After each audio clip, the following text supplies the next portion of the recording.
Good evening. I call to order this meeting of the Gladstone City Council for Tuesday, February 13th, 2024. It is 6:31 p.m.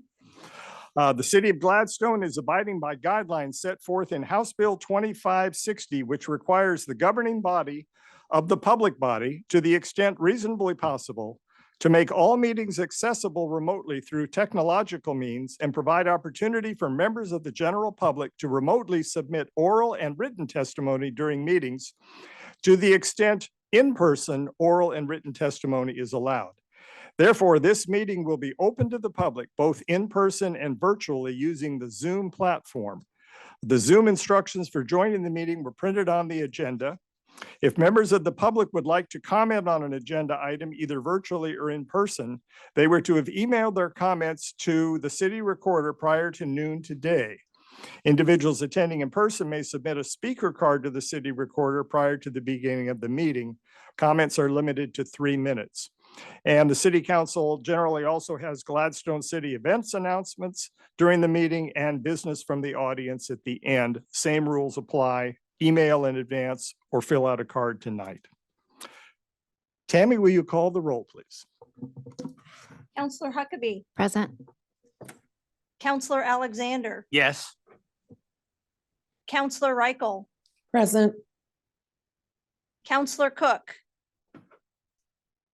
I see you are on there, but you are muted. Present. Thank you.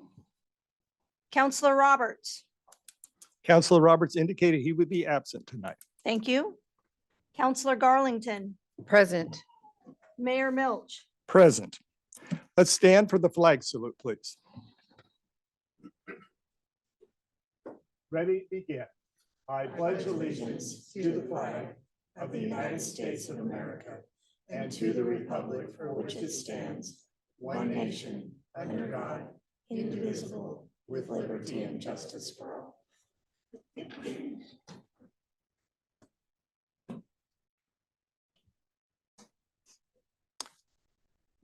We'll begin our meeting tonight with a special introduction. I'd like to call on Chief Schmerbert.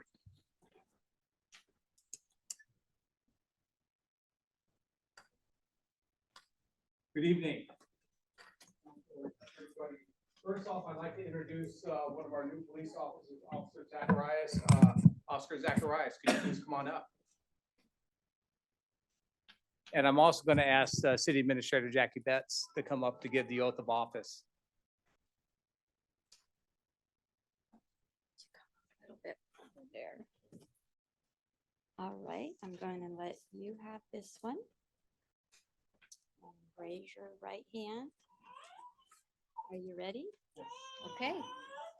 I state your names. I, Oscar Zacharias Boss, Do solemnly swear do solemnly swear that I will support the Constitution of the United States of America, that I will support the Constitution of the United States of America, the Constitution and laws of the state of Oregon, the Constitution and the laws of the state of Oregon, the laws and ordinances of the city of Gladstone, the laws and ordinances of the city of Gladstone, and the rules and regulations of the Gladstone Police Department, and the rules and regulations of the Gladstone Police Department, and that I will and that I will well and faithfully well and faithfully discharge the duties of the office to which I have been appointed discharge the duties of the office of which I have been appointed in and for the city of Gladstone, and for the city of Gladstone, according to law according to law and to the best of my ability. and to the best of my ability.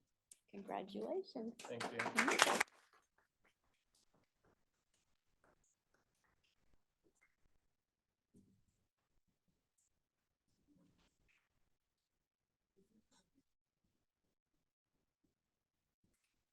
Sign that one for you.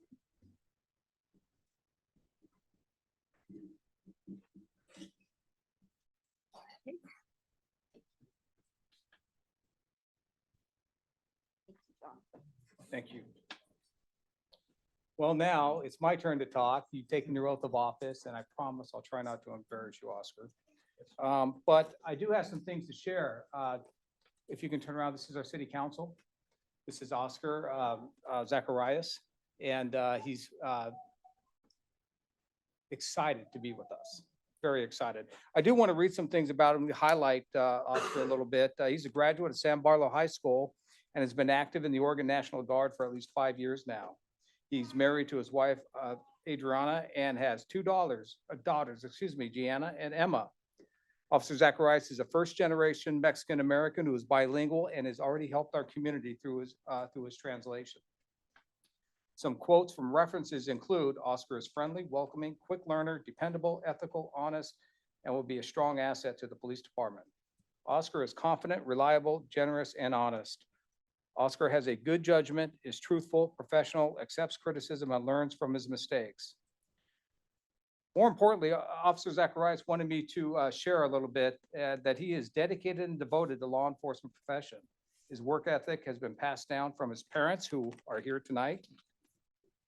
And his dream has always been to become a police officer. We'll never take that for granted. Officer Zacharias has already been onboarded with GPD on January 17, 2024. It's my opportunity and pleasure to introduce him to everybody here. So congratulations.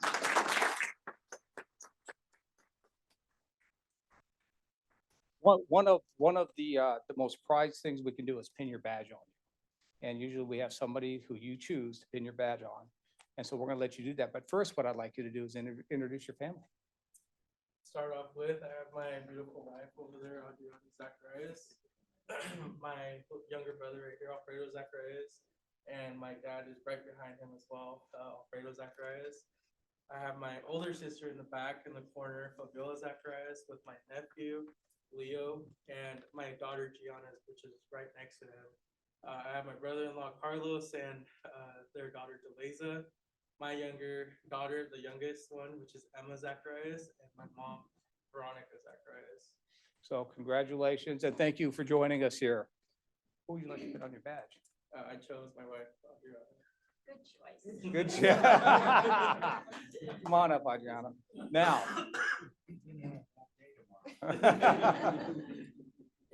Okay, now just be careful. Forget about everything I said to you before this. Okay, thank you.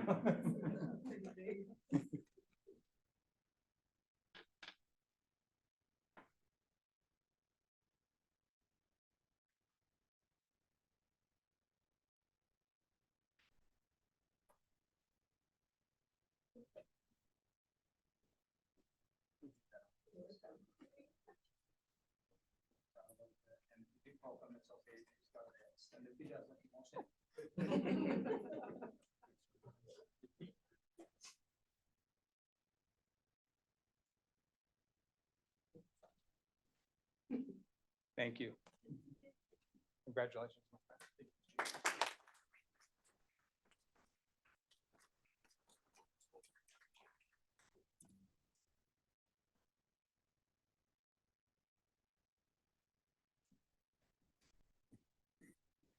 Thank you, Chief and Administrator Betts and Officer Zacharias. Good to have you. You know, a year ago, when we first started on the council, one of our biggest concerns was a shortage of police officers. Like a lot of careers and workforce across the state and across the country after the pandemic, you know, this is one of those areas where it's really hard to recruit and train and get people on board. And to swear in officers at 2 meetings in a row is good. We're moving in the right direction. So thank you, Chief. Thank you. All right. Administrator Betts, are there any additions or corrections to the minute or to the agenda for the meeting tonight? I have nothing, Mayor. Thank you. Okay. We'll begin as usual with our consent agenda, our report, a special report regarding the inclement weather, and then we'll get our report from the Clackamas Fire District and the Public Library, and event announcements if there are any before moving on to the regular agenda. So the consent agenda, do I have a motion to approve the consent agenda, which includes our January 9th regular meeting minutes, approval of December bank balances, the budget report for the period ending 12/31/23, the approval of the December check register, the legal costs for November 2023, and as always, our very informative department head monthly reports. this time for January 24. Is there a motion? So moved. Mayor, Yes, Counselor Reichel. yes, I need to make a correction to the minutes from last month's meeting. All right, so in that case, you could make a motion to pull item 1 from the consent agenda. Okay, I so move to pull item 1 from the consent agenda. All right, is there a second? I'll second. All right, it has been moved and seconded to pull item 1 from the consent agenda. Tammy, will you call the roll, please? Counselor Huckabee. Yes. Counselor Alexander. Yes. Counselor Reichel. Yes, Counselor Cook. Yeah. Counselor Garlington. Yes. Mayor Milch. Yes. And Chad, you'll have to remind me, should I go to the rest of the consent agenda first, or should I go back to this item first? You should do the consent agenda first and then go to this item after. Thank you. All right. Is there a motion to approve the rest of the remainder of the consent agenda? So moved. All right. Second. All right. It's been moved by Counselor Huckabee, seconded by Counselor Alexander. Tammy, will you call the roll for the approval of the vote on the approval of the remainder of the consent agenda? Counselor Garlington. Yes. Counselor Cook. Yes. Counselor Reichel. yes, Counselor Alexander. Yes. Counselor Huckabee. Yes. Mayor Milch. Yes. The remainder of the consent agenda is approved. So let's look to the minutes of the January 9th meeting. You had a correction, Counselor Reichel. I do. It's in the business from the council in my particular statement. I needed Okay, to make a correction to, I referred to the backfilling of pathways. I referred to it as literal backfilling, but it Oh. actually is gap funding. okay, yes. I think that term was actually used in the meeting a couple of times too. I listened to it, but just for It was. clarification, backfilling the pathways is not something that involves equipment, construction equipment. This is helping with the funding of that particular project. It's So- money, not dirt. Okay, money, not dirt. That's a good way of understanding it. All right, your suggestion for the wording was gap funding. Correct. Okay. So Counselor Reichel, I am taking that as a motion to amend page 1-5 of the minutes to replace the word backfilling with the words gap funding. Correct. All right, so moved by Counselor Reichel. Is there a second? I'll second. Counselor Huckabee has seconded the motion. Any discussion? Thank you for that clarification. Thank you. Tammy, will you call the roll, please? Counselor Alexander. Yes. Counselor Reichel. Yes, Counselor Cook. Yeah. Counselor Garlington. Yes. Counselor Huckabee. Yes. Mayor Milch. Yes, the minutes are amended. Is there a motion to approve the amended minutes? So moved. I'll second. All right. So now we made an amendment to the minutes. Now we're going to approve them. Tammy, call the roll again, please. Counselor Cook. Yes. Counselor Reichel. yes, Counselor Alexander. Yes. Counselor Huckabee. Yes. Counselor Garlington. Yes. Mayor Milch. Yes, minutes are approved. I may have overdone that a little bit, but we could have done it in one motion, I suppose, but now it's all official. All right. I've been to a couple of meetings lately where following the storms that we had in January, I was able to say that, boy, Gladstone really made it through, fairly unscathed compared to some communities where trees were falling on homes and cars were getting in accidents and other things. And I kind of thought it was just sort of the luck of the draw that we did so well. But I read this month's Public Works report and realized that a lot of the reason that Gladstone came out so well during these recent storm events was because of the hard work of our Public Works Department. And so I would like to hear a report on that, a debrief on that tonight, so we can give them the credit that's due. So I call on Administrator Betts to begin that report. I'd be happy to. Thank you, Mayor, and good evening, City Council. We purposely put this before Clackamas Fire so that they could maybe add on how they fared during this time too, but I see they just left the building. So we will let Assistant Fire Chief Brian Stewart talk about that. I'm pleased to say that Gladstone had no long-term impacts related to the storm. And we contribute this to our preparation levels internally and the lessons learned from the February 2021 ice storm. Public Works Director Canna Paroli and Police Chief Schmerber and I were in contact 24/7 between Martin Luther King Jr. holiday weekend until Friday, the 19th of January. We believe making the decision to have Public Works crews work 12-hour shifts throughout the morning and night mitigated issues in Gladstone. All of our main streets were well maintained and operational. We budget for overtime knowing that we're going to have inclement weather, so there is no financial impact to the city. We had no public trees in the right-of-ways and received no complaints from residents. It's also important to note that PGE spent a lot of time in Gladstone this past year, replacing utility poles at an elevated level above wires and removing thinning trees. We believe this also mitigated power outage issues in Gladstone.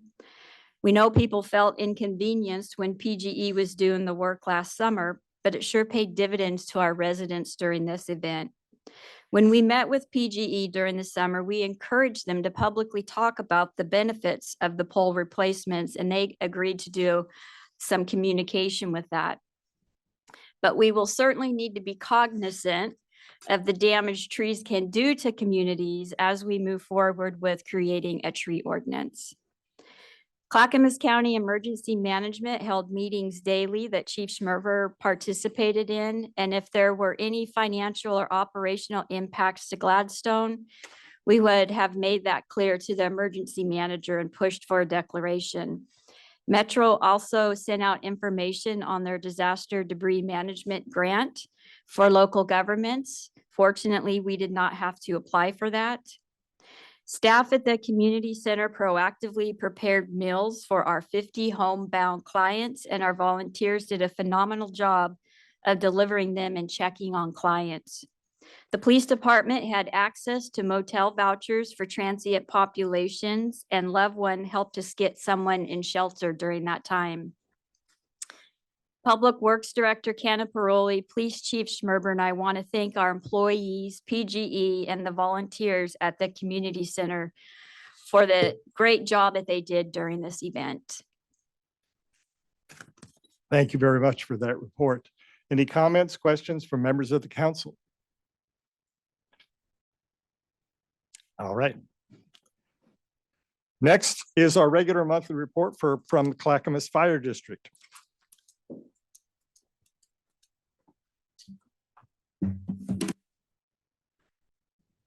Good evening, members of the council. Good evening, Mr. Mayor. Thanks for having me tonight. I guess I'll address Jackie's question or comment about how did we fare during the event. Our folks fared well.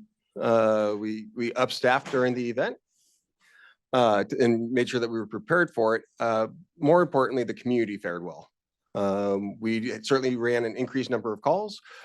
Believe over that 6-day period, we ran about twice the number of calls that we would normally, a little more than that. We ran a couple hundred calls a day. In total, in that 6-day period, I think we had 2,000 apparatus responses. You can picture going on a car accident and going on a structure fire, you have more than one unit respond.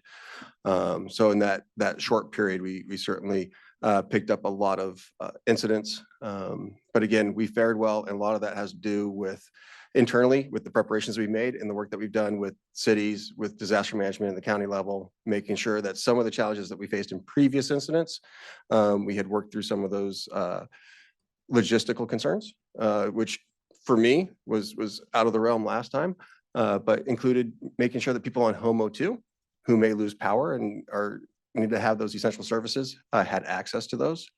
So our county disaster managers and our emergency response personnel worked on the plans to make sure that those folks were taken care of, as well as a sundry of other pieces. In terms of our own staffing and planning, prior to the event, we established an incident action plan.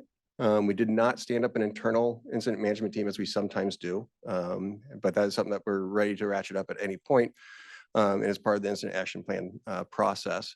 That was communicated across our jurisdiction, across our staff, shared with our partner agencies, and it worked well.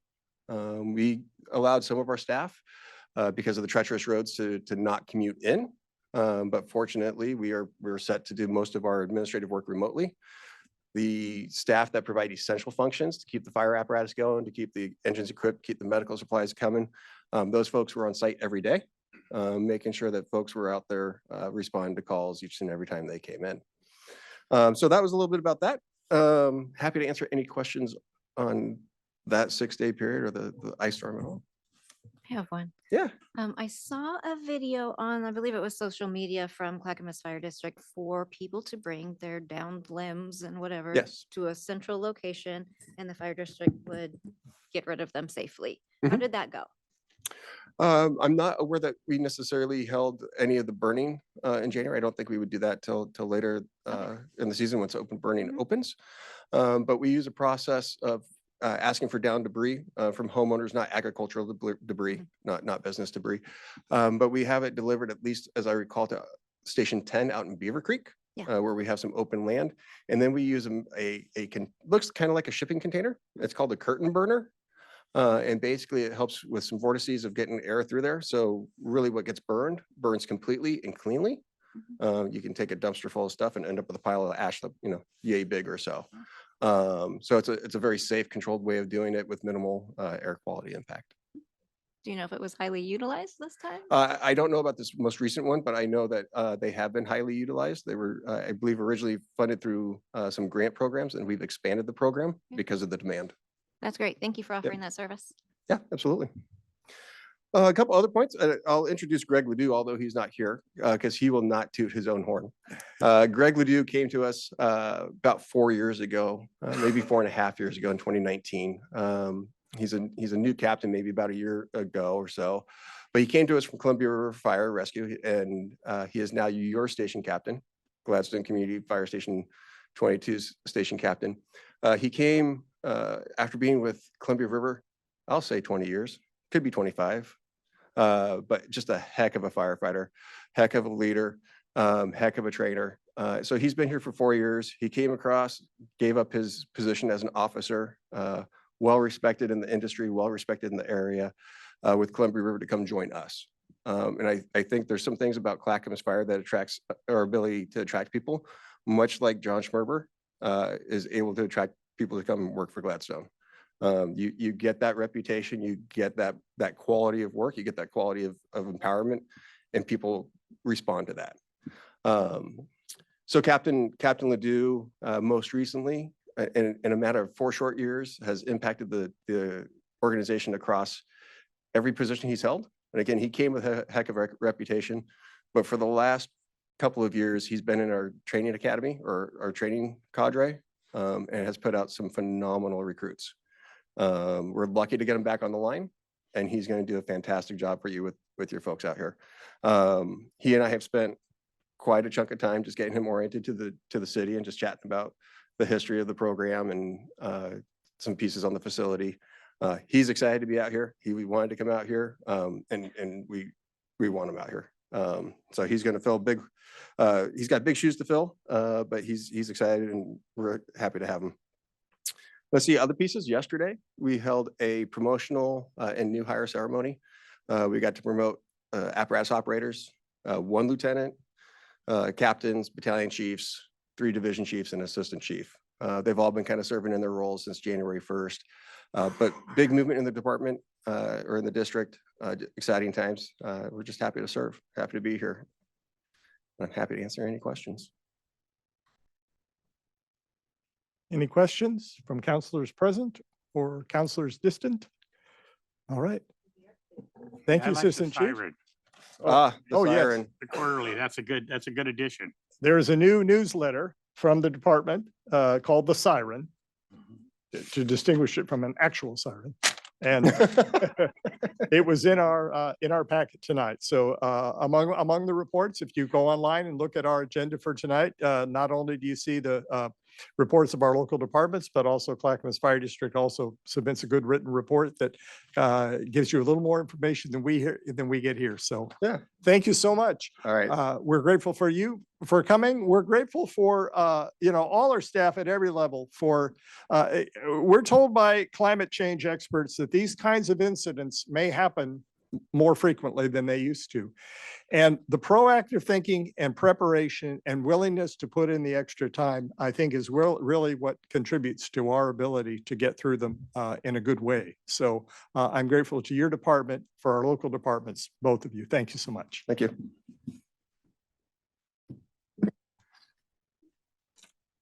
Next on our agenda, we have a report on the Gladstone Library from Mitzi Olson, Library Manager, and Project Manager Jason Varga.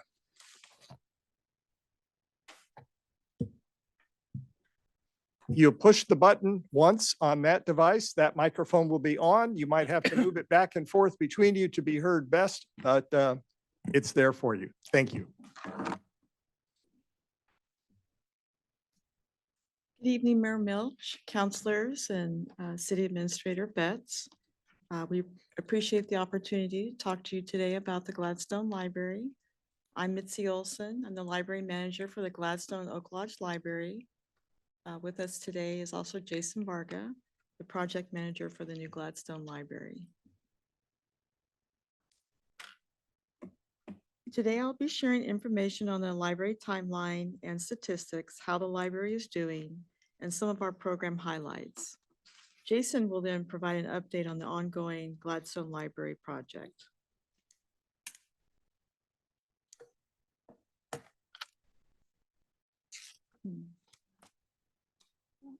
Bear with me here. I'm trying to get the slide to proceed.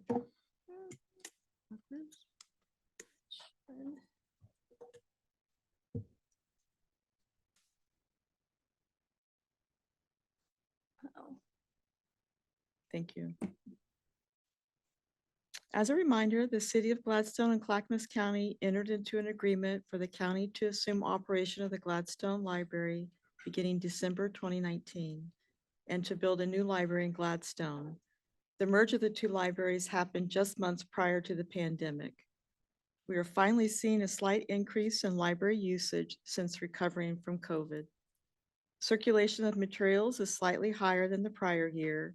Ebooks and e-audio books checkouts are higher than what we were seeing during COVID with a consistent increase in usage. Summer reading finishers were close to the prior year.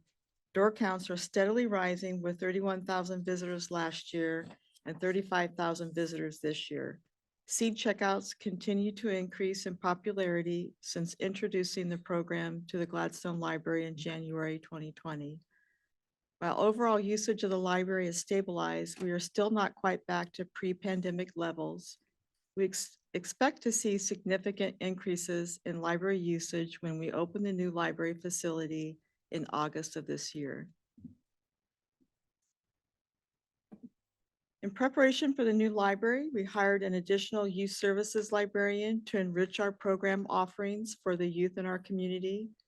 We now offer additional story times and have added a Spanish story time.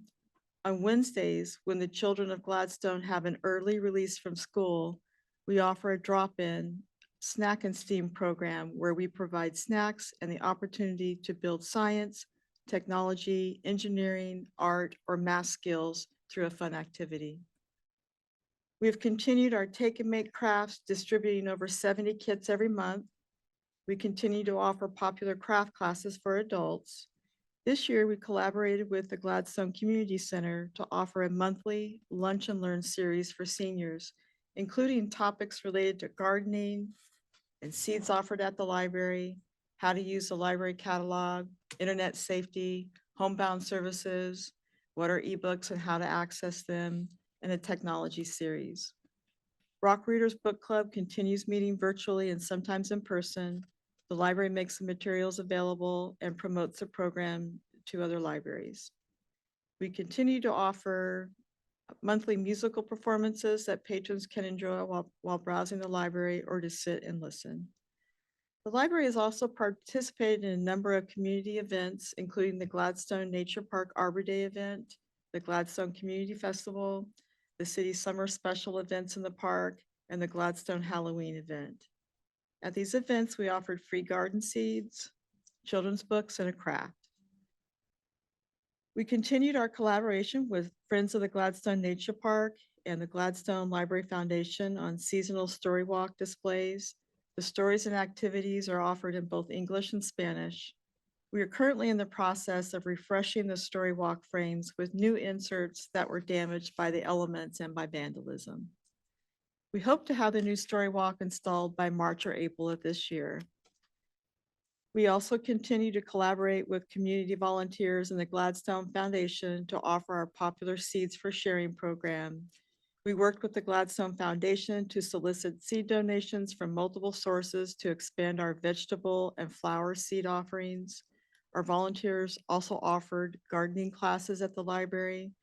In the new library, the seed cabinet will hold twice the number of seeds. We are looking forward to working with our community volunteers and the foundation to get more people involved with this program.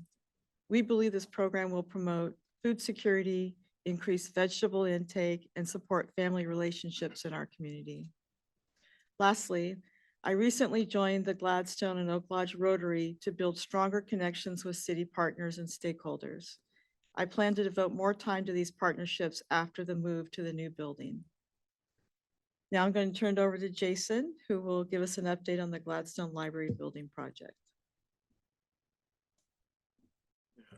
Thank you, Mitzi. So we'll go through the progress we've made on the new library. We'll talk about design. Really not much has changed since I last talked to you, but we'll go through that again just for people that weren't here last year when we talked about it. We'll discuss cost and funding updates, talk about the schedule, and talk about what's coming up next for the new library. So this is just a high-level timeline. We started designing summer of 2022. We demolished the city hall in the fall of 2022. In the spring of 2023, we got our GMP approval and we started construction in June of 2023. So we've been at it for 7 months now. This is just taking the roof off and looking down into the building. Some of the features, it's a structural steel frame building, mixture of concrete flooring and carpeting, highly efficient heating and cooling system, energy efficient lighting, low flow plumbing fixtures, rooftop solar panels. We'll have a children's area. And if you're looking at that, the children's area is at the very top there, kind of where you see that green and wood kind of stage area. The teens area is towards the bottom on the opposite side of that courtyard. Like Mitzi mentioned, we'll have a new seed library, space for friends of the library, a community meeting room, which is shown at the top right of the building, and the courtyard, outdoor courtyard with seating.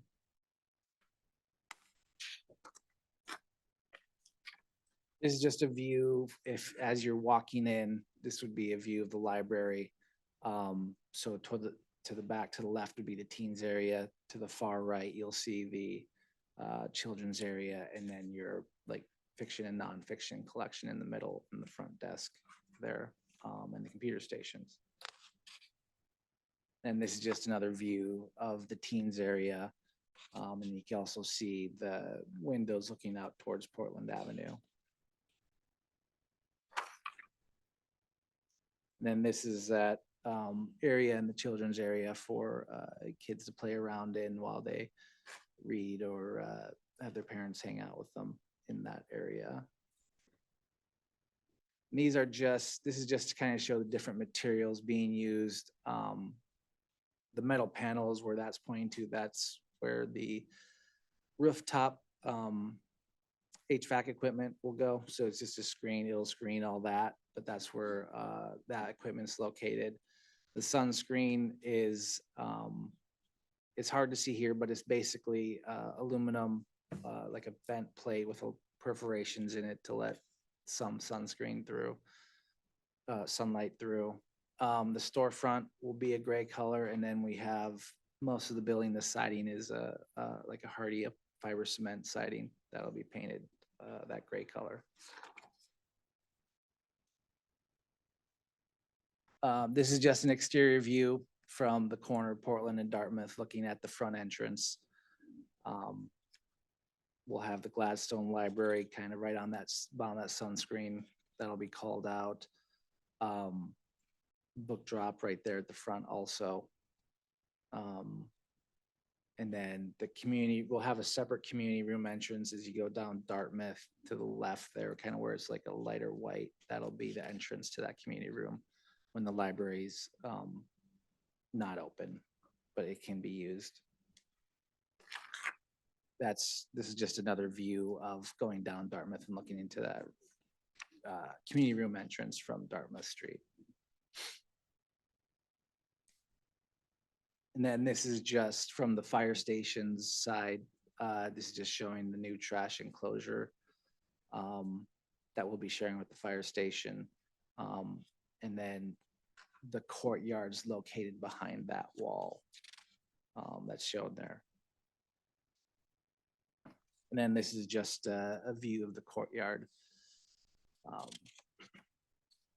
I don't think we'll have trees like that. We'll have something similar, but I don't know if we'll have trees that big in there. Something we're discussing right now to figure out what we can do that can be maintained fairly easily. This is funding. I don't know if last time what we showed, but basically we had some increased ARPA funding from the county to make up the difference. I believe when we came here last time, we were at 9.4.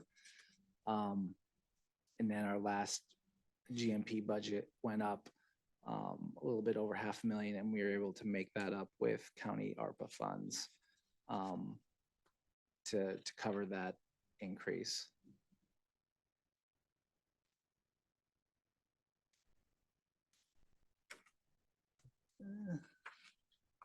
Seems to be stuck.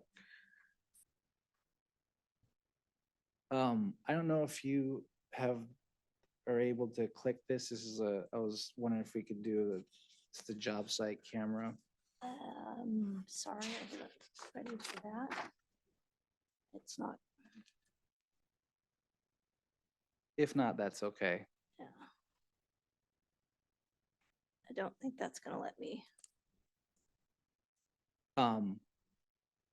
Anyways, we have a job site camera that you can go, if you go on this website, you can do like a time lapse to kind of show from where we started to the point we're at right now. And we'll have that obviously for the whole project. But where we're at right now with the project is obviously we've got the steel structure up. We've we're really close to getting the roof completed, which is a big step for us because that'll allow, with that on, it'll allow us to start doing some work on the interior of the building, which we have fireproofing of the roof deck underneath coming up. And then once that's done, we can start framing the inside of the building. So we're making really good progress. And, outside of the ice storm, we lost a week there. We've been able to move at an expected pace, and things are going pretty well. So right now, I think we're looking at like mid-August to be finished with the project. So yeah, I think so. Some things that are coming up is we're gonna very soon here send an RFQ out actually for the public art. There's a couple areas in the building that we've looked at to have for public art. We are in the process of ordering some of the shelving and other owner furnished equipment. And like I said, we're estimating construction to complete in August of this year. So with that, I can answer any questions you might have. Well, thank you, both of you, for coming and making this presentation. We've had some trouble sometimes accessing that link to the camera, Yeah. but when you can get to it, it's really cool to see because it looks like you're looking from the top of the existing library Yeah. across the street. You can see the leaves all fall off the trees, and then Yeah. and then a couple of days in January, all of a sudden there's snow on the ground. So you kind of monitor the weather, but watching that building rise from just a vacant dirt lot is Yeah. just amazing to see. And now it's so fun to drive past because the progress seems to be happening so quickly. Almost every day you see something new. Yeah. So that's very exciting. I remember attending a community engagement meeting at I think it was in the cafeteria at the Gladstone Center for Children and Families in early 2020, before the pandemic, when people started, expressing their vision of what this library could look like. And what I'm really impressed with was how you have incorporated so many of those ideas into the design. And to know that all of the things that the community really wanted to see in a library are going to be in this facility is very gratifying. It was fun to be part of that process. It's fun to see it coming to fruition. I want to open it up to questions from council members. Councillor Huckabee. Thank you. You have listed here submit RFP for public art opportunities, and though these might not be very Mhm. specific yet, what's the thought process behind that? Is that inside art? Is that maybe murals for the outside wall? We've narrowed it down right now to 2 spots, one inside, one outside. There's a space outside, kind of right near the front entrance. As if you're walking into your left, there's kind of a landscaped area. Uh-huh.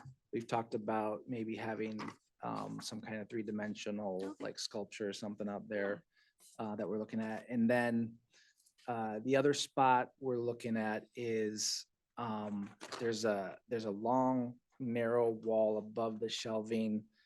It'd be like kind of behind the front desk. Maybe I can show Okay. you. Yeah. But there's a long, narrow, I think it's about 8 feet tall, maybe not quite that tall, about 4 feet tall and about 40 feet long.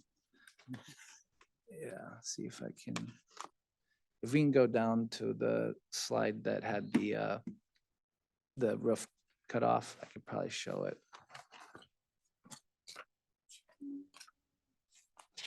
Both of them.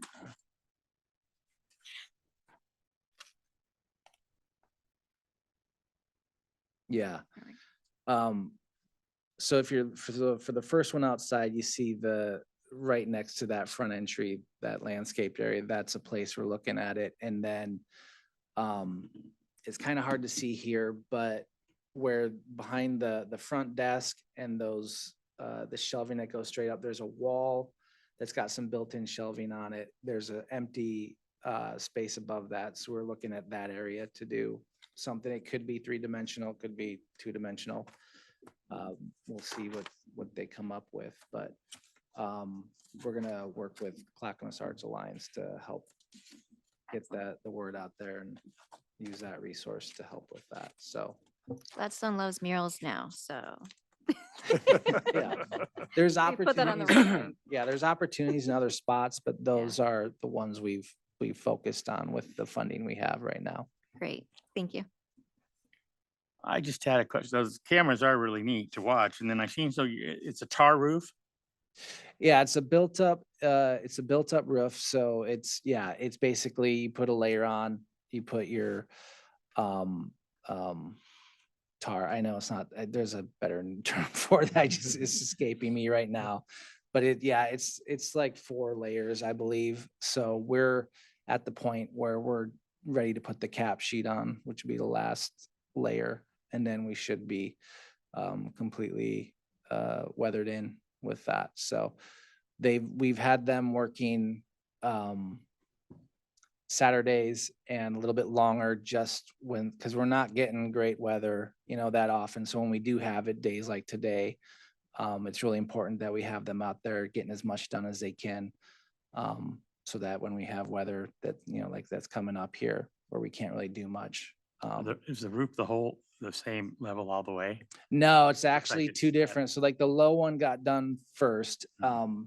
And the reason we did that is a lot of the fireproofing on the underside, which can't be exposed to Yeah. water, is in where that low roof area is. And then there's a high roof that kind of sits behind where that sunscreen, that structure Yeah, that goes okay. around that roof. That's the high roof level. That's where the solar panels will probably go. They'll go on both, actually. They will be We're on gonna- the lower one, okay. Yeah, we're working on actually, and I probably should have mentioned this, we are working on having like net zero energy.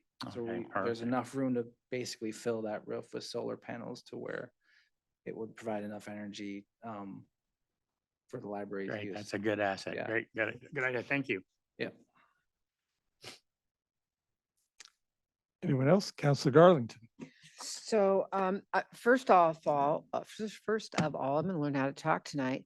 If anyone here hasn't met our own Mitzi Olson, introduce yourself and where you are in the community, because she's a great asset, and as many of you are. So Mitzi and her crew work tirelessly to make our library and the Oak Lodge Library run.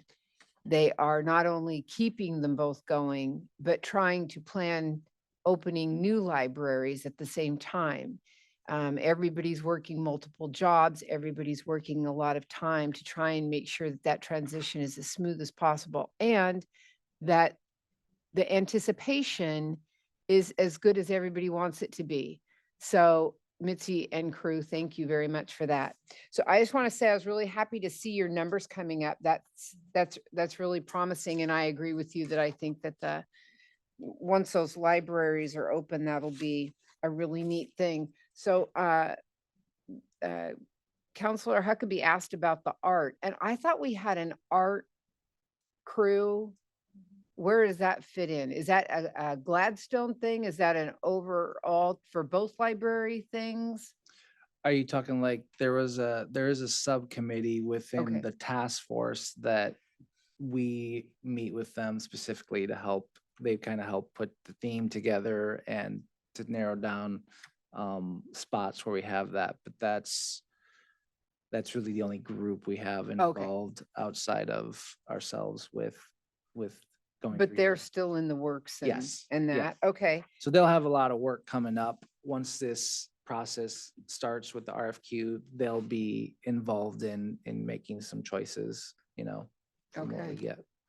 And then, did I hear you say you were trying to work on Oregon artists with Oregon artists, or you're really open to whatever you can find? We're now gonna so that try you to can keep choose? it, if we can get local artists, that would be our preference Okay. for the project, so. Because our own school kids do a phenomenal job, Yeah, and there's like Clackamas Arts Alliance has this program where you can do rotating art exhibits too, and we've talked about maybe having that in a couple spots within that library so that you can change out some art over time. And she's talked about how they have some of the kids around here from the schools provide some of that too, so Right. yeah. Yeah, I like that idea a lot. Okay, well, again, thank you all for all your time and everything, and I cannot wait to have a popsicle this summer with you all. Thank you, Counselor Garlington. Counselor Garlington is our liaison to the County Library Board, so she knows where she speaks in terms of the work that the staff do. And thank you for bringing that up and recognizing them. Counselor Reichel. Yes, I just, to echo what Counselor Garlington was saying, I am just so excited about this project. I think a lot of us have been maybe emotionally invested in this project for a very long time. And it's so exciting to see it, driving by there weekly and seeing the progress is just amazing.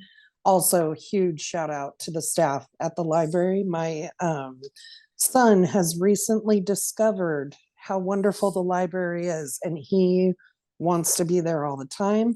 You guys are so welcoming and helpful and really kind of focused on the needs of our community as a whole, and it's just really great. So thank you, thank you, thank you for what you do. And that is all I needed to say. Anyone else?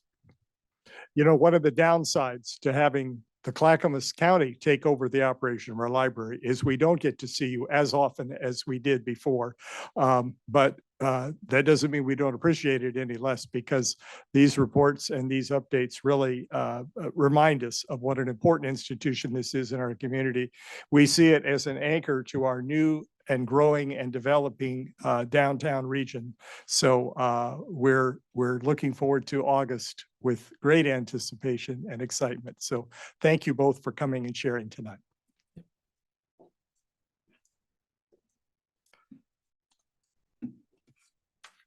Next item on our agenda is our Gladstone City announcements. Tammy, did we have anyone who requested either before the meeting or during the meeting to make an announcement? We have one, that's Bob Everett. All right, Dr. Bob Everett, come forward, please. You know the routine. Turn, as always. Well, I must admit, the library is a hard act to follow.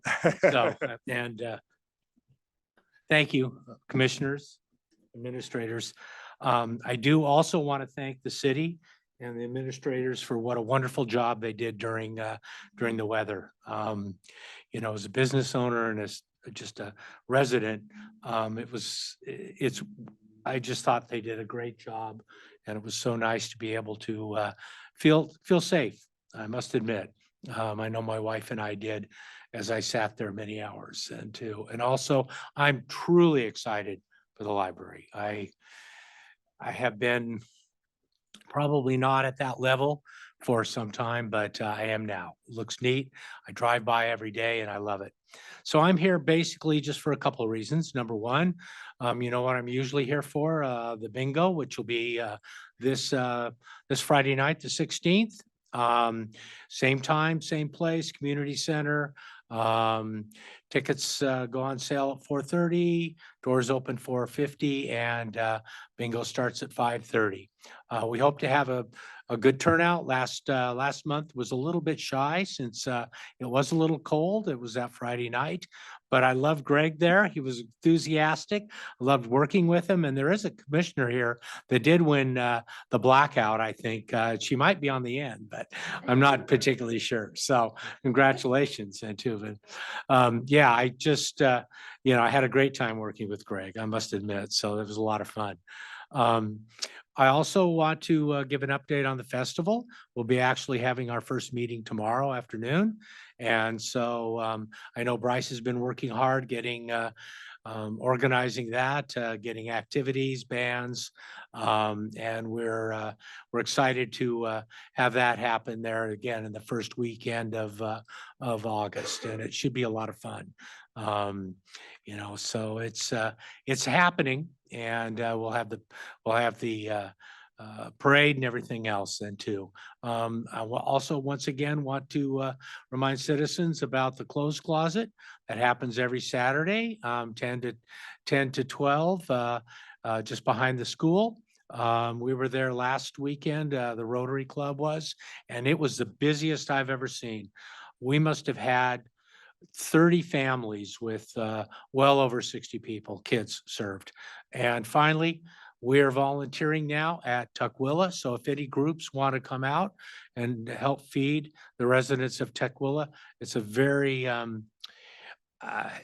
enlightening event. We love it. It's nice to be able to give back and have them sort of know that people are out there in the community. And thank you, Mindy, for involving us. So anyway, that's all. Thank you very much. Okay. When we do it, we're only doing it right now every quarter, basically. Every 3 months we're doing it. So yeah, so we're going to be doing it through 4 times during the year, but hopefully other groups can do the same sort of thing then too. And all we do is we just serve hamburger and hot dogs because that seems to be our specialty. So we've got that down to a science. Yeah, they do. They are lined up. Yes. Yeah. So, we loved it in the summer because we could really talk to them a lot, talk to the residents. This time it was a little out of we're all inside, but we had a blast, a lot of fun. Counselor Reichel, did you have a question or a comment? Yeah, just a quick question. Who is the beneficiary of this month's bingo? Well, the group that we originally had, which was Gladstone Soccer, they had to back out. So I was pressed a little bit since I'm totally organized the whole thing. I must admit, I was pressed a little bit to try to get another group. And the club ended up deciding that we're taking all the profits. Okay. We literally, last month was sort of a killer for us, but we were able to help out the Historical Society. I'm excited because next month we're going to be having the 8th grade graduation, and then in May. Last year we didn't get a lot of people out, but hopefully we'll get a lot this year because we are going to have the choir, and they're going to be there, and money will go to them, and also they'll be performing too. So it should be a lot of fun in May. So great. Thanks for asking. Thank you. Any other questions? Okay, Thank you, Dr. Everett, Thanks for so much. keeping us so Alrighty. well informed on such a variety of activities. Thank you. All right, we'll move on to our regular agenda. Tonight, we'll be looking at our 2022-2023 fiscal audit for the city of Gladstone and also for the Urban Renewal Agency of Gladstone. And then we'll look at, get an update on our infrastructure infiltration and infill reduction program with a contract possibly to be approved. We'll make appointments to the Gladstone Town Center Stakeholder Advisory Committee. We'll hear some recommendations from the Park and Recreation Advisory Board regarding Metro local share funding up priorities, and also hear about Metro's Nature in Neighborhood grant for another proposed project, an all-inclusive bird blind, also at the Gladstone Nature Park. So let's begin with the report on the fiscal audit. Staff. Thank you, Mayor. And tonight I'm going to introduce Tanya Moffett, who is with Marina and Company and who conducted the city's audit. And we also have our finance consultant, Kathy Brucker. And I'm not sure which one of you would like to lead off. I will go ahead and lead off. Thank you, City Administrator Betts. Thank you, Council. As you know, the City of Gladstone is required to prepare and file annually with the Secretary of State Audit Division prescribed reports related to the financial condition of the city.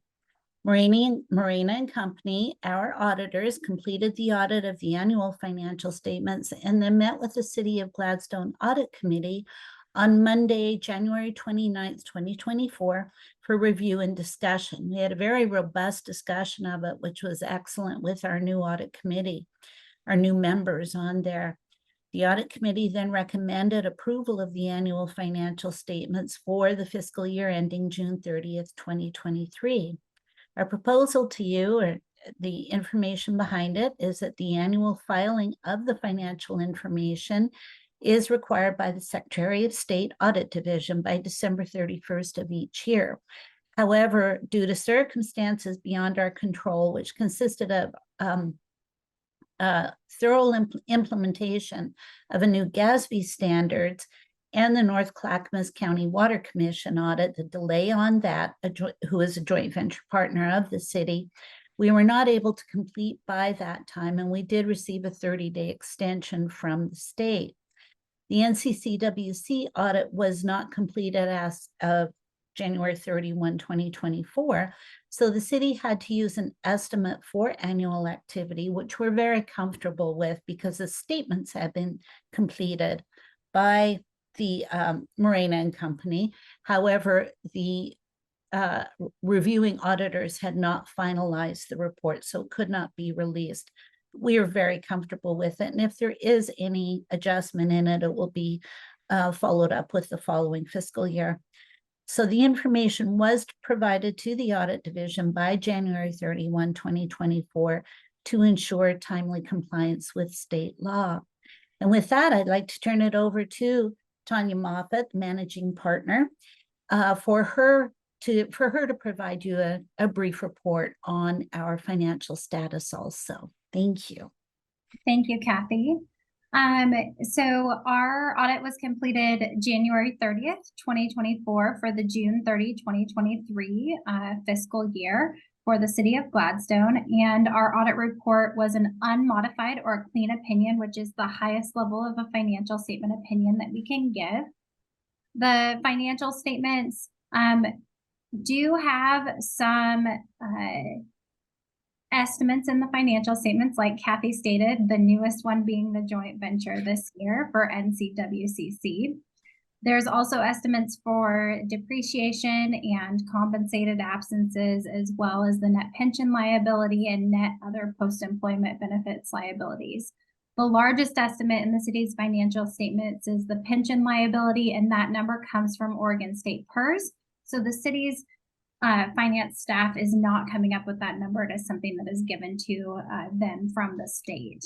There was one new accounting pronouncement that Kathy alluded to from the Government Accounting Standards Board, or GASB, and that was GASB 96, which is for subscription-based information technology arrangements. I know it's a lot. SABITAs is the short term that the accountants use. But what that means is that the June 30, 2023 financial statements are not comparable to the June 30, 2022, because there is a new pronouncement. And if you may recall, for those of you that were on council, the June 30, 2022 financial statements had a new pronouncement for leases, and so they weren't comparable to 2021. So unfortunately, that means that you cannot compare the last 3 years of financial statements because of the robust and changes that the Government Accounting Standards Board created. There were no restrictions placed on us during the audit and no significant difficulties. There was one uncorrected misstatement, and that has to do with the unbilled revenue, and that's just a timing difference. And that is always in the City of Gladstone's financial statements. And what that has to do with is the fact that the city is not billing the revenue as of June 30. So the cutoff is different. And so it's just there's 12 months worth of revenue in the financial statements. It's just that little bit of overlap from prior year and current year. We still feel very, very comfortable with the financial statements. In the financial statements, there's also a report that we're required to do by Oregon State regulations. So the Oregon State Legislature has a few things that they ask the auditors to specifically look at in Oregon. So it includes things like ORS 279, which is public purchasing, to make sure that the city is following all the contracting laws. We also look at Oregon budget law to make sure that the notices are in the paper and that the city is following those. That is in the PDF for the packet. It's page 223, or it's 11-106 in the packet if you look for that minimum standards report. The only findings that we had is we had a couple of over expenditures, and that was in the general fund for the library and the police and communications levies for operations.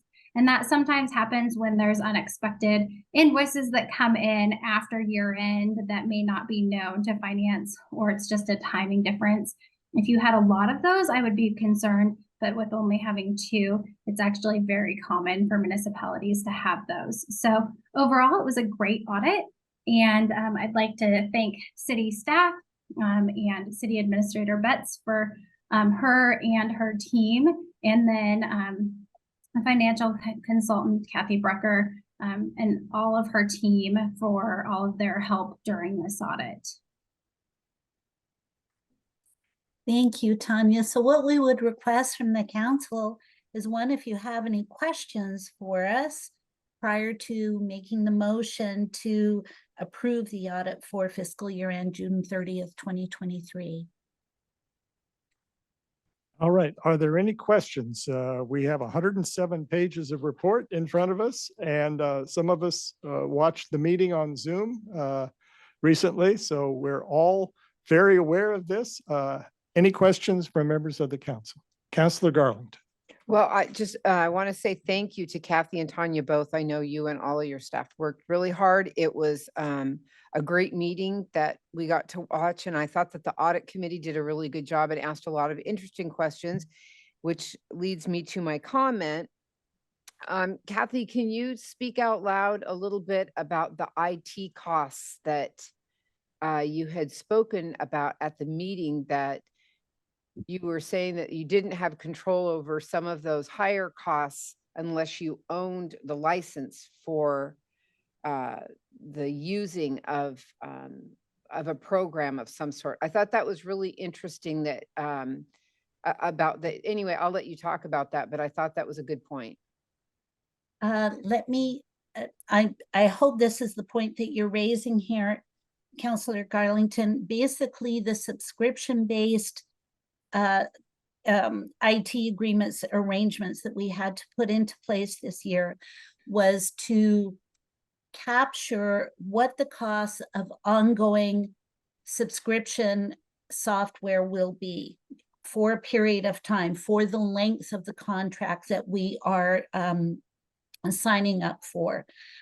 Something such as our Tyler software for a financial suite and all of that information is not included because we own the actual licensing of that. Is something that we have purchased. It's housed on our system, and we would be, if they stop supporting us tomorrow, we would still be able to continue operations. The subscription base that this covers are items that are more or less web-based. We have to pay for access to those programs, and if we stop paying the bill, they would stop the service. So that is what they want us to capture in that sense. There is what our ongoing costs for the commitments are that we have made. Thank you. I appreciate that. And then the WES audit. So I've heard year after year after year, WES is always just a little bit behind us, and that's not a big deal. But Tanya, you did allude to the fact that you just didn't see any red flags there, and you figured that would just be smooth sailing once that was plugged in. Yeah, so this year we were contracted to draft the financial statements for NCWCC.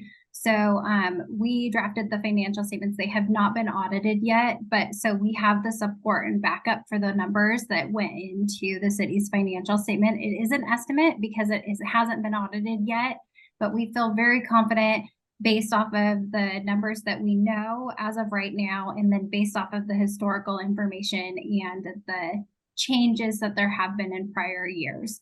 So that's why the decision was made to go ahead and use an estimate versus the actual, and wait for them, because who knows when they'll get the audit done. And if I may clarify also, that is for the North Clackamas Yes, thank you, Kathy. Water Yeah. Commission. Yes. It's not West. It's not West. Exactly. Correct. Oh, interesting. Yeah. Okay. Yeah.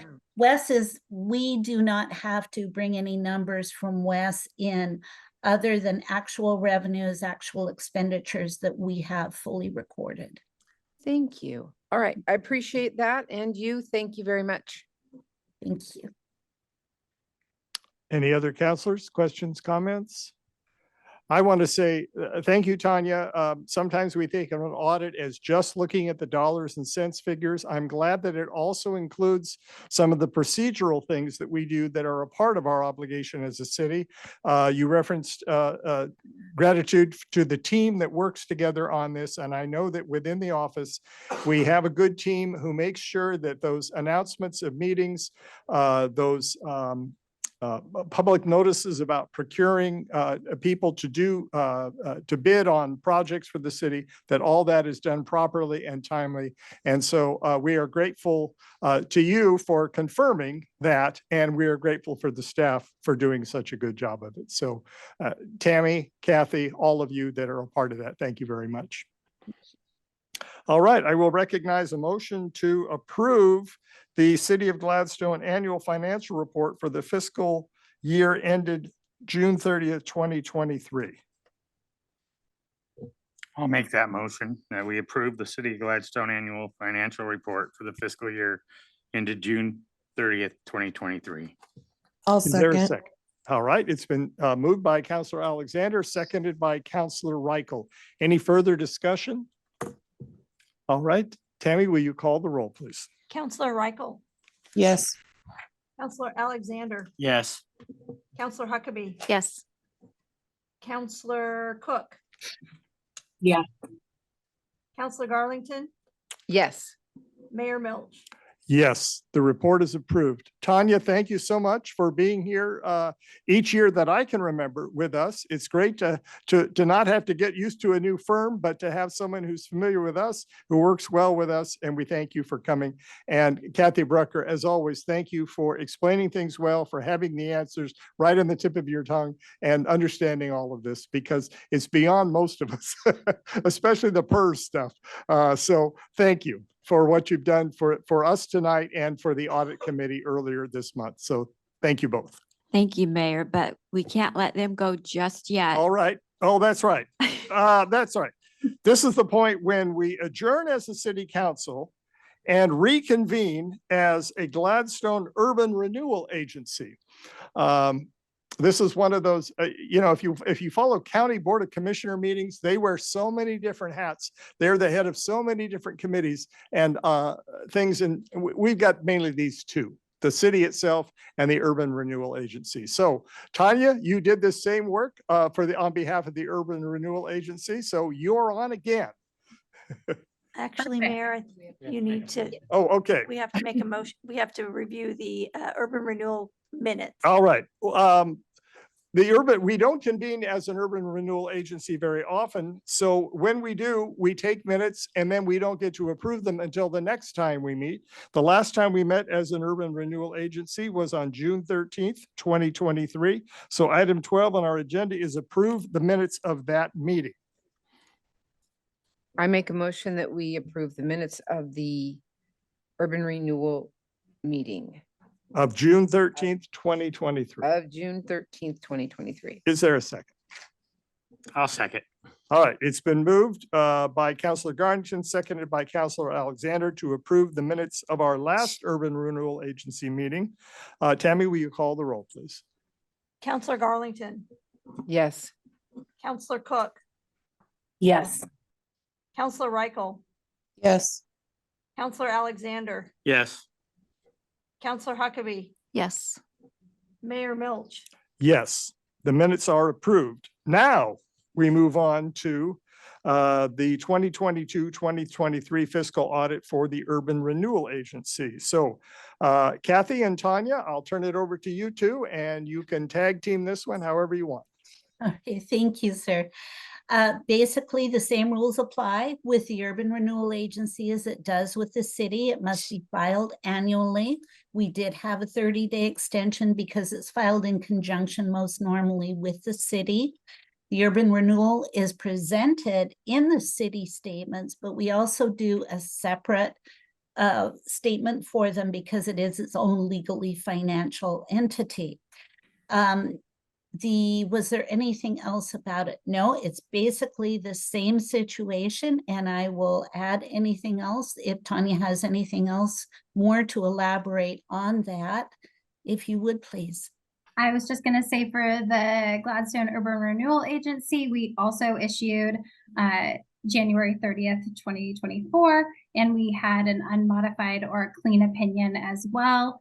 And then the minimum standards report, which is the one that the Oregon State Legislature requires us to do, we had no findings on that, and that was on page 266 of the PDF or 13-35, I think, might be 36. Sorry, apparently I can't read my own handwriting. But as with the city, we had no difficulties or anything performing the audit. So if there are no questions are there any questions regarding this audit? I don't see any hands. Well, thank you. So we would request that you approve the Gladstone Urban Renewal Agency Annual Financial Report for the fiscal year ended June 30th, 2023. All right, I'll entertain such a motion. I would make a motion that we approve of the Gladstone Urban Renewal Agency Annual Financial Report for the fiscal year ended June 30th, 2023. Second, All right, once again, moved by Counselor Alexander, seconded by Counselor Garlington. Any further discussion? Tammy, will you call the roll, please? Counselor Garlington, yes. Counselor Cook, Yes. Counselor Reichel, Yes. Counselor Alexander, Yes. Counselor Huckabee, Yes. Mayor Milch. Yes, the report is approved. Thanks again to both of you. Thank you. Thank you. Have a great evening. We'll see you next year.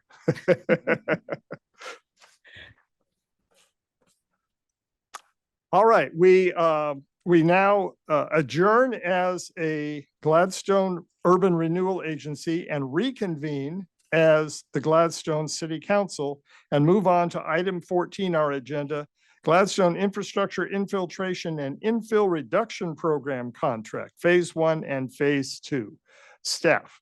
Thank you, Mayor. And speaking of being in compliance with public contracts and purchasing, we're excited about this contract that we're going to present because it has a whole lot to do with fixing our infrastructure. And so I'm going to have our Public Works Director give you an overview of the staff report. Thank you, Jackie. Good evening, Mayor and City Council. As you know, the city has a longstanding history with DEQ violations pertaining to raw sewage overflowing into the Clackamas River. DEQ has worked with the city of Gladstone to allow us time to correct these deficiencies. In the spring of 2019, the city entered into a mutual agreement order with DEQ. The city has worked diligently to meet all of the obligations with DEQ. Now we are at the final step, which is construction. The city of Gladstone received American Rescue Plan Act funds, which the city council decided to use 1.2 million toward infrastructure improvements. Additionally, the city entered into an IGA with Water Environmental Services that will reimburse 33% of all projects related to I&I. Utilizing multiple funding sources will allow the city to fix both public and private sources of I&I, which will bring the city into compliance with DEQ and satisfying the MAO. The conclusion of the city's RFP process garnered 8 proposals. The lowest bid was from Braun Construction and Design LLC, Inc., whom submitted a bid of $1,343,535. A project of this size has many unknowns. City staff recommends adding a 25% contingency of $335,883.75 for a total contract amount not to exceed $1,679,418.75. Funding will come from ARPA money first, then from the storm and sanitary capital funds for the balance. Any money used out of the capital funds will be reimbursed 33% from the West IGA.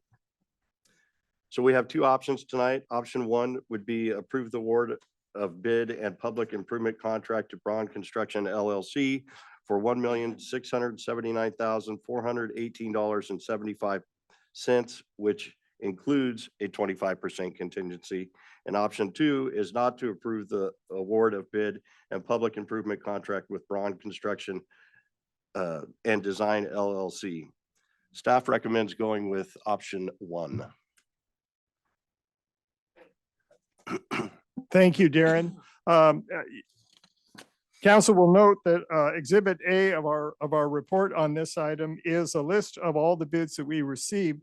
And just a reminder, you didn't mention it in your report, but how much had we sort of estimated or sort of hoped that this would not exceed when we went out for bids?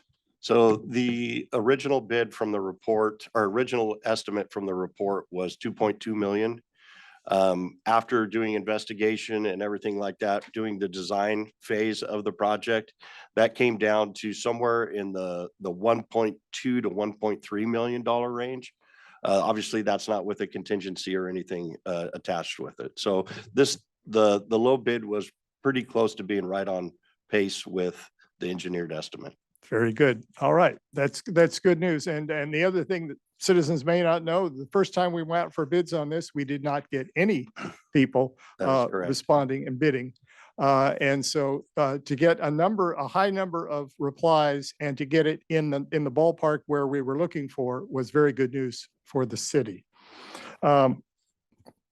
And just to say a little bit something more about the assistance, the intergovernmental agreement we have with Water Environmental Services, there are a lot of cities, Gladstone isn't the only one that deals with this issue, and it's a problem for water systems and treatment facilities.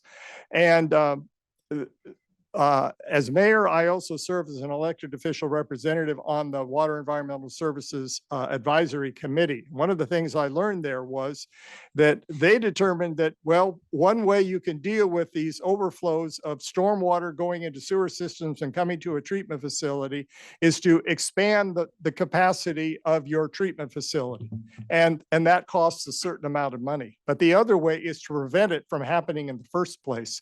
And it's far more economical to assist cities in preventing this kind of infiltration and infill into the system and overflow into the treatment facility than it is to try to expand the facility to accommodate it.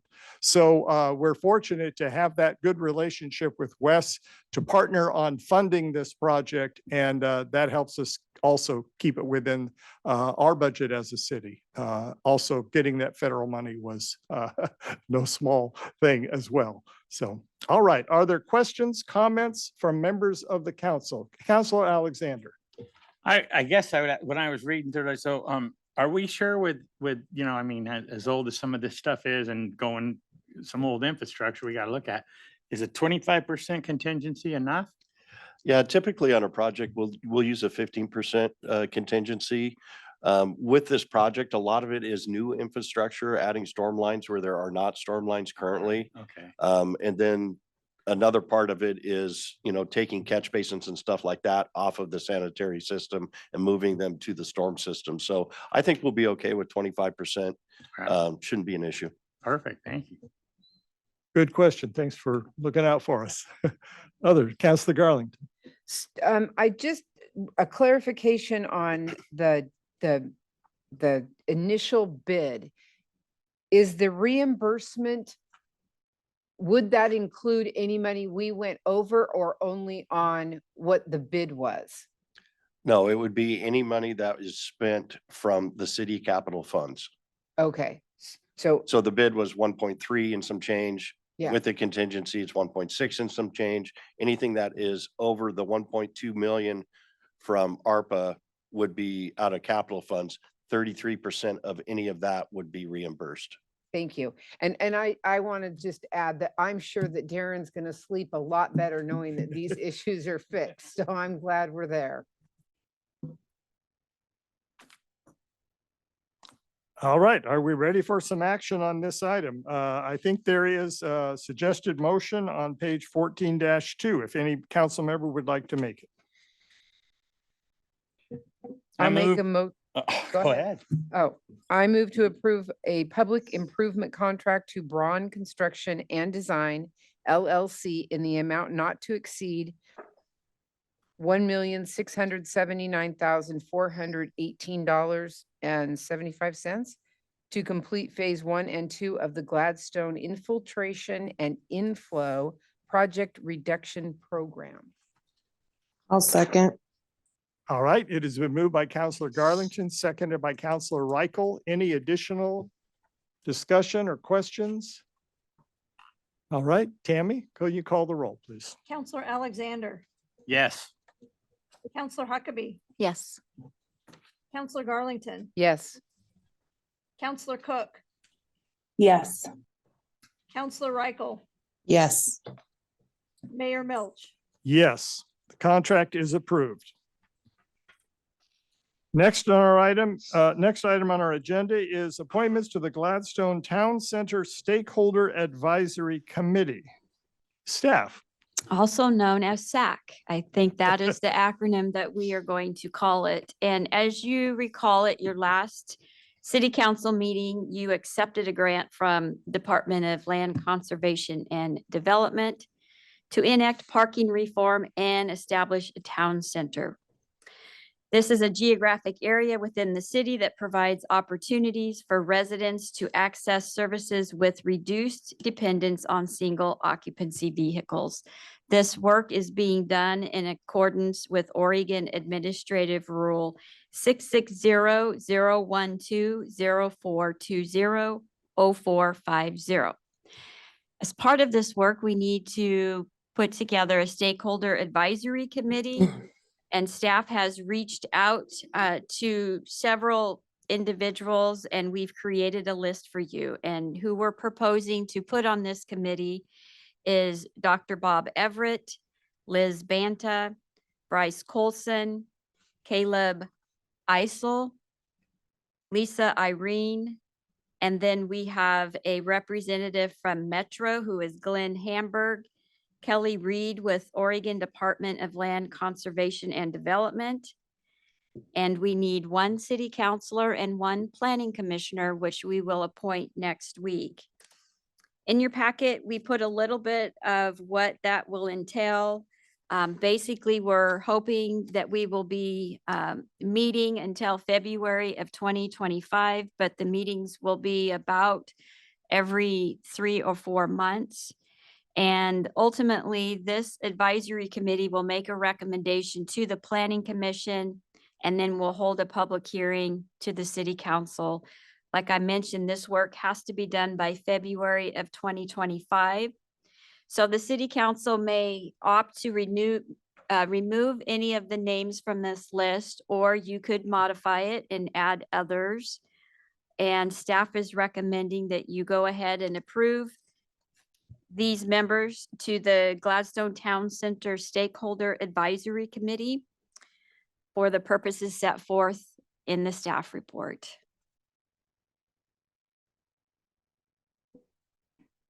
Thank you. Are there any questions about this? That was a pretty quick, brief overview. We understand what this is about. These are we did not mention, did we mention CFEC directly in this? A part of this is coming out of recommendations from the state to have such an area in a city. And climate change improvement mitigation is one of the goals of this. I've mentioned in a couple of settings recently that Gladstone is a city which originated because of the streetcars that ran down Portland Avenue and ran down Dartmouth Street. It was a city that was designed to be less auto dependent than some cities in this region. And we can continue to be that for most of the residents, and especially the residents in the flatter, older area of Gladstone, which is where this project will be centered. So this is a good opportunity. One thing I like to clarify, we use the term town center. Doesn't mean we're opening a mall. You all know what Clackamas Town Center is. This is a term that defines an area of a city that has certain qualities and characteristics, and that will be part of what this group will determine. My term as mayor does not end until the end of, I think it's 2026.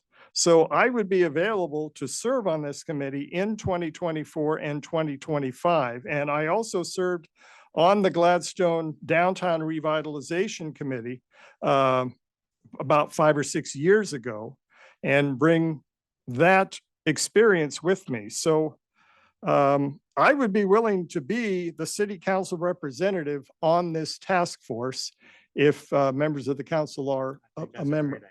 Okay, all right, I'm Perfect. seeing some heads nodding. Okay. I show Counselor Cook has her hand up. Counselor Cook, yes, I call on you. Thank you. I'm glad to hear you say that, Mayor Milch. That was going to be my suggestion. I think looking at the current council, I think you have the most experience in the areas that this committee will be dealing with. So I just wanted to say I agree. All right, thank you. And I look forward to the Planning Commission selecting a member as well. you have your meeting next week to do that. But so we kind of understand what this is about. We're putting together this team. They will be doing the work and then pass it along to the decision-making authorities in the city. So is there a motion or is there any further discussion on this? Would someone like to make a motion on I'll make a motion. for the regarding the staff recommendation? Yeah, I'll make a motion that the council support the mayor in appointing the above mentioned members to an ad hoc committee to provide feedback on the Gladstone Town Center project. Is there a second? Second. All right, it's been moved by Counselor Alexander, seconded by Counselor Huckabee, that we promote the people listed, including me as mayor, as the city council representative, and a planning commissioner to be named later.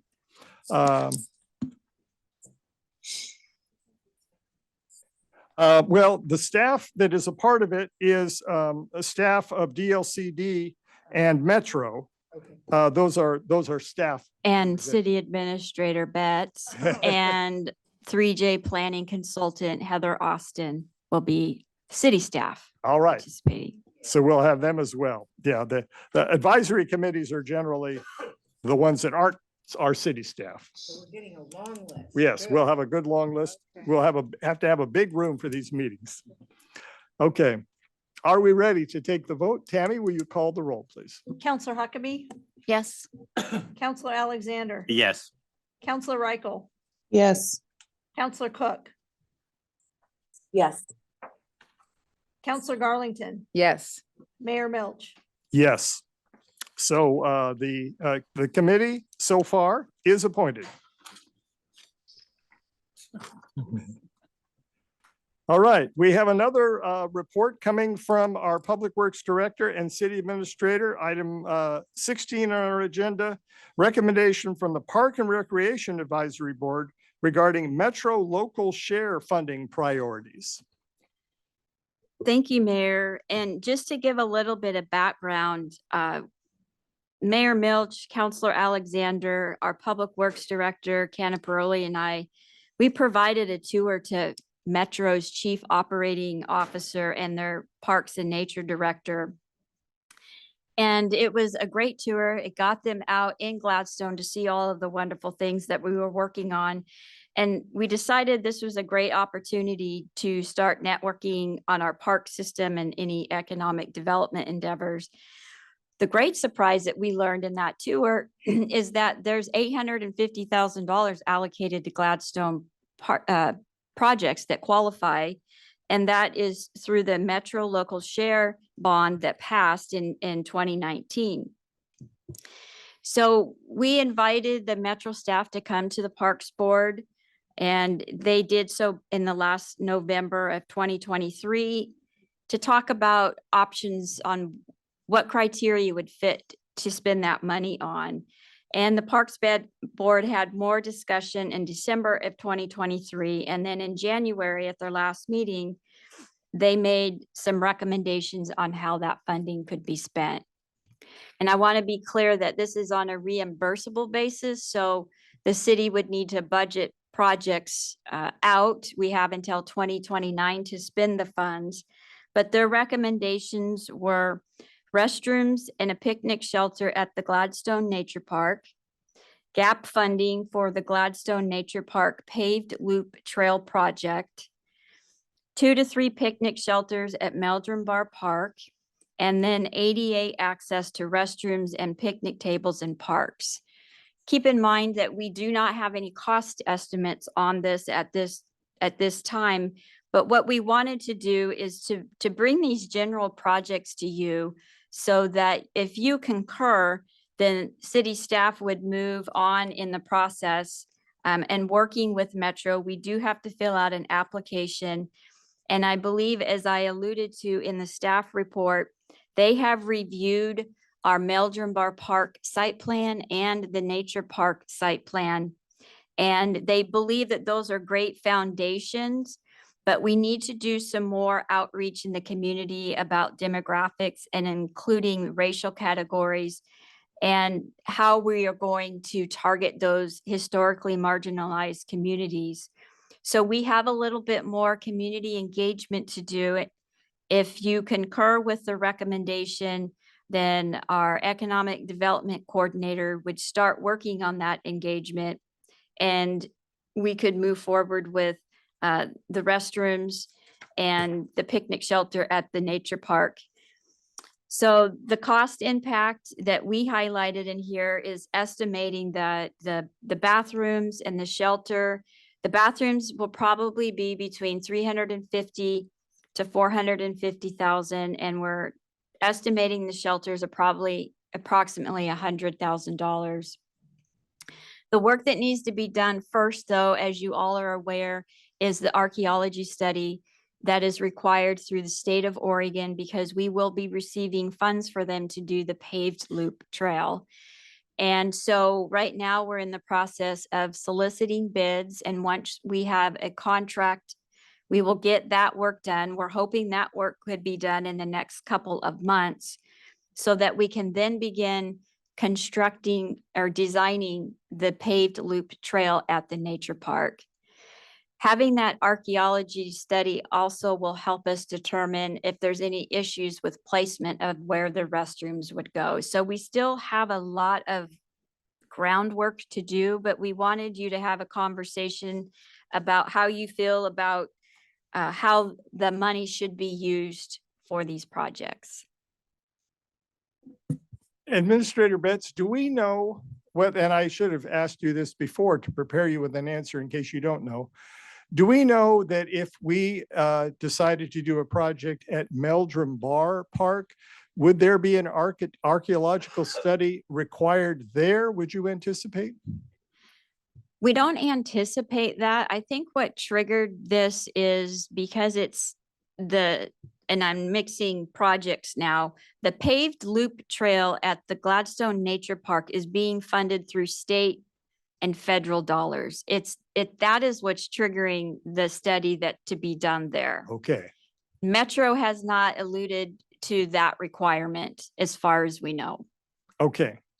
So we do want to reach out to communities in the city to get impact or to get input on this.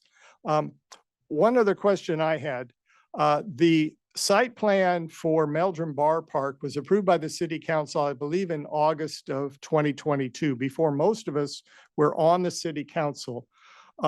Is there a section of the park which was already designated as part of that preferred site plan to have these things located, the picnic shelters, the potential?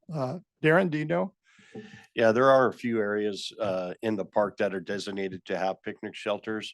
Those would be the ones that we would target with that. They'd be kind of standalone shelters. Some of them are in areas that there's other things that need to go along with them. So there, I believe there's two, maybe three of them that are kind of a standalone. Those would be the ones that we would work with to begin with. Okay, and those could be done without making big changes in the athletic field uses that are already part of much of that park? Correct. Okay, so we're not going to take away any soccer fields by trying to put this in. No. All right, I want to reassure the community of that. Okay, are there other questions or comments from members of the council? Councilor Garlington. I'm just darn excited. That's all I have to say. I have a question. Yes. So looking at the list of projects, Administrator Betts, what do you think is a reasonable timeline we would be able to start on, say, projects 1 and 2, with knowing with what has to be done at the Gladstone Nature Park? You know, it's difficult to gauge because I'm not sure how long it's going to take to have the archaeologist study completed. We're hoping that it's within 2 months. So once we get that information, we can kind of be doing a parallel process on these, because Darren then will start the design phase of the paved loop trail for that. And then we could start pricing out the bathrooms. But while the archaeology study is being done, we would have to need to do our community engagement piece with that. So we still don't have a timeline built out, but I would guess it's still going to take 1 year to 2 years to complete the first 2 projects on the list. Okay, so tonight, is the purpose of voting just to say, yep, we want to do these projects, or are we voting to do them in this order? I think that that is the discretion of the council. We're recommending that you accept the Park and Rec Board's recommendation, but really for us to just have the direction to move forward on the restrooms and the picnic shelter and not all of them at once. In a year or two, things could change. And even the Parks Board may have a different of opinion by then, I don't know. But you have the purview to change the priority of these or to choose a different project. But we know that the only way we're ever going to get bathrooms at the nature park is through a grant funded project. And when Metro verified that this money can be used for that, staff concurs that that's a good use of the funds for that. And I guess the other unknown is how much money will the first two projects require and how much will be left for the remainder? It may mean that we could only do one picnic shelter, for example, rather than two. Correct. But we want to try to do this within the scope of the funds that have been allocated for the city. All right. Are there questions from other? Councilor Reichel, you serve as our liaison to the Park and Recreation Board. Is there anything we're missing from their discussion of this? Have we captured the level of support for the advisory committee?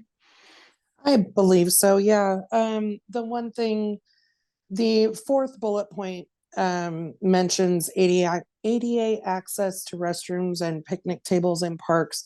When that was brought up by the advisory board, kind of the focus was on Max Patterson and some of the places where there's a lot of family type use and creating that access. You know, all of us probably at one time or another have been up there, you know, with our kids, grandkids, family, all that stuff. And you know that in pretty much 3 of our 4 seasons, it gets a little mucky and a little rough up there sometimes. So although I will say, I mean, that discussion I thought was very smart to consider that.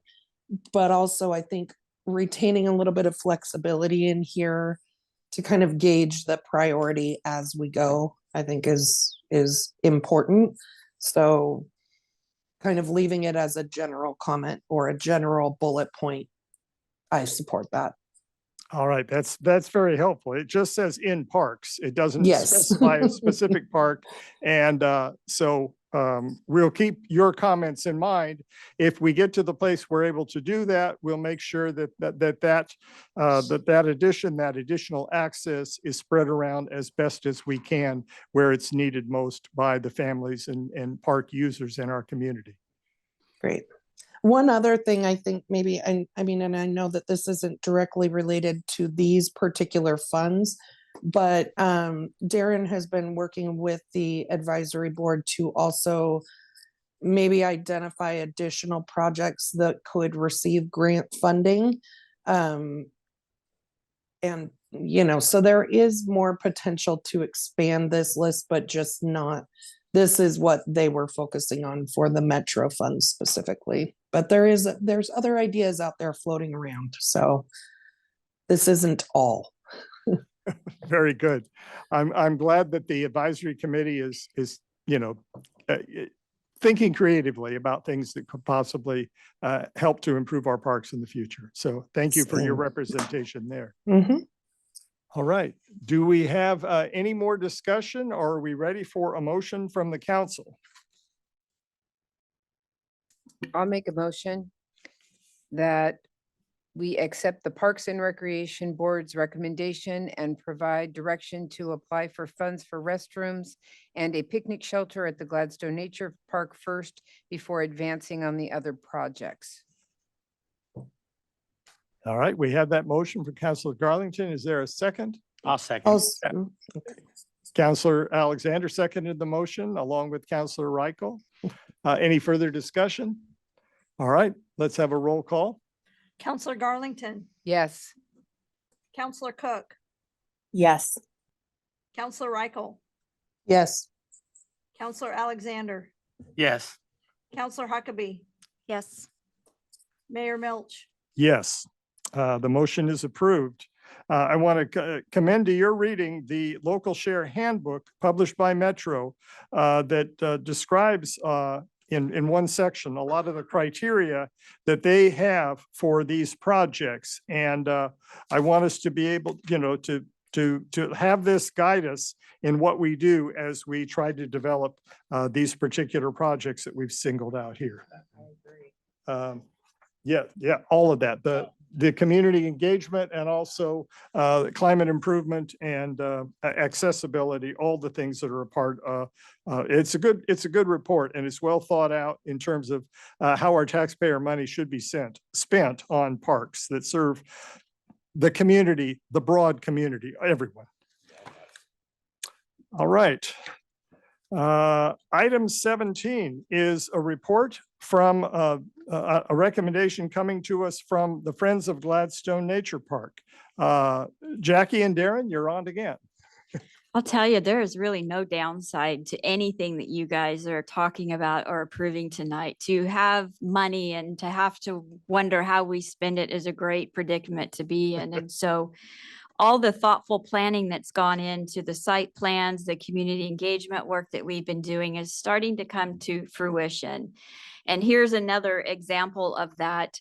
The Friends of the Gladstone Nature Park met with staff and they wanted permission to apply for another Metro Nature and Neighborhoods grant. So as we're thinking through this, we need to keep our buckets of money separate, because we talked about the state of Oregon is granting us money to do the paved loop trail at the nature park. And then we just talked about Metro giving us local share dollars to possibly put in restrooms at the nature park.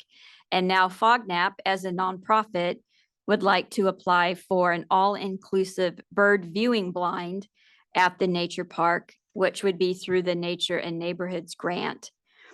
So in your packet, you have a proposal, and Nancy Eichstead is here tonight if you have any questions. I also wanted to note that City Recorder Bannock will be, or you may have these at your dais. This is information that Nancy Eichstead handed out last night. It was on the tourism dollars that bird viewing can bring into you, and then a field checklist of species that you have there. So the bird viewing blind would be near the east overlook of the nature park that will adjoin with the new ADA paved loop trail once completed. So FOGNAP acknowledges that we need to design the paved loop trail first, so we know exactly where the bird viewing blind would be. If awarded the funds, they will have 2 years to complete the project.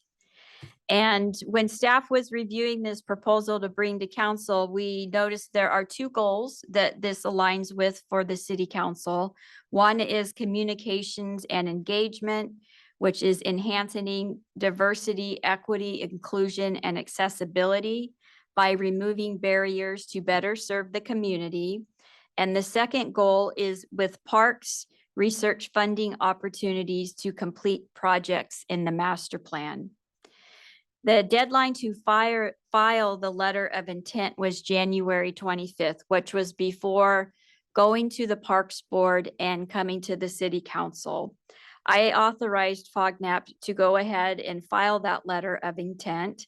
Last night, this was presented to the Parks and Recreation Board, and they unanimously approved, recommending to the City Council that you also authorize FOGNAP to submit the full application for these funds. They are applying for $79,500. There is no money match. And we do anticipate that city staff will need to be involved with that.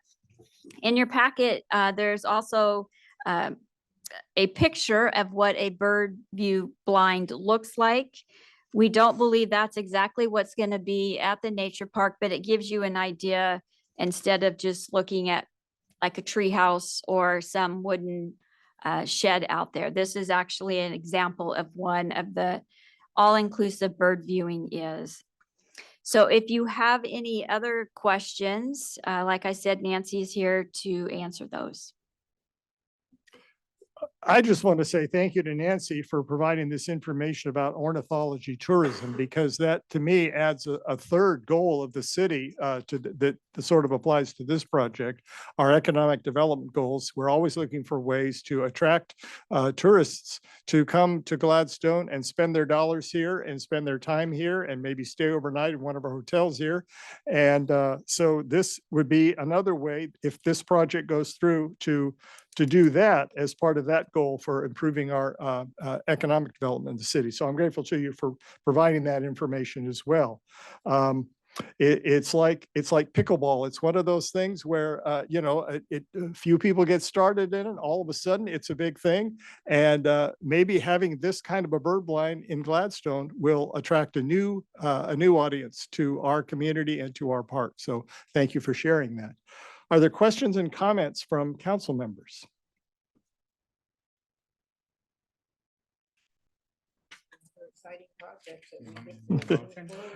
And have more people come to Gladstone, we hope, more people visit and spend their dollars here, which is, what our business owners would love to hear more of. And it reminds me that the butterfly, the pollinators hill too, was one of those things that our schools are also really benefiting from. And they're able to take part in this and learn more from. So it's good for the city in a variety of ways. I will accept a motion then. Oh, Councillor Huckabee, I apologize. Go ahead. Thank you. This is all amazing work and I'm in support of absolutely all of it. One little caveat to that is I just want to make sure that the city is not only focusing on the Gladstone Nature Park, but all of the beautiful parks that we have in Gladstone. So like we just made 2 votes or we're about to make 2 votes. That's just focusing on Gladstone Nature Park. Again, I love it. It's awesome. I just want to make sure we're focusing on all of them equally. I did watch the Parks and Rec board meeting last night. And Nancy, you're in the audience. You made an awesome point towards the end of the meeting. You had commented on a community member we have in Gladstone who he is in need of an electronic wheelchair to get around, and he also frequents the Gladstone Nature Park. And so you were discussing how the city or the park can help accommodate his accessibility to that and what that would look like. So I just wanted to take this brief opportunity to let you guys know this is a great example of equality versus equity. Right now, we all have equal access to that park. Everybody's equal, right? Everything's accessible to everybody. However, this particular individual and other community members like him, we need to meet them where they are, and they need additional resources to be able to access that park. That's where equity comes in. So that is the difference between the two, equality and equity. And Nancy, I really appreciate you pointing out that we need to help other able-bodied people in our community. Thank you. All right. Thank you for that comment and observation. I am ready to hear a motion. I would make a motion that the city council supports Fognap's application that the paved loop pathway be constructed first and followed by the bird blind. I'll second. All right. It's been moved and seconded that we accept the recommendation as made by the Parks and Recreation Board last night and coming originally from Fognap. Any additional questions, comments, deliberation? Tammy, will you call the roll, please? Counselor Reichel, Yes. Counselor Cook, Yes. Counselor Garlington, Yes. Counselor Huckabee, Yes. Counselor Alexander, Yes. Mayor Milch. Yes, the recommendation is approved. All right, that's it for our regular agenda. We move on to, is there any business carried forward? I have nothing, thank you. Okay. Did anyone sign up for business from the audience? We do have one, that is John Kilstrom. John, thank you for waiting patiently.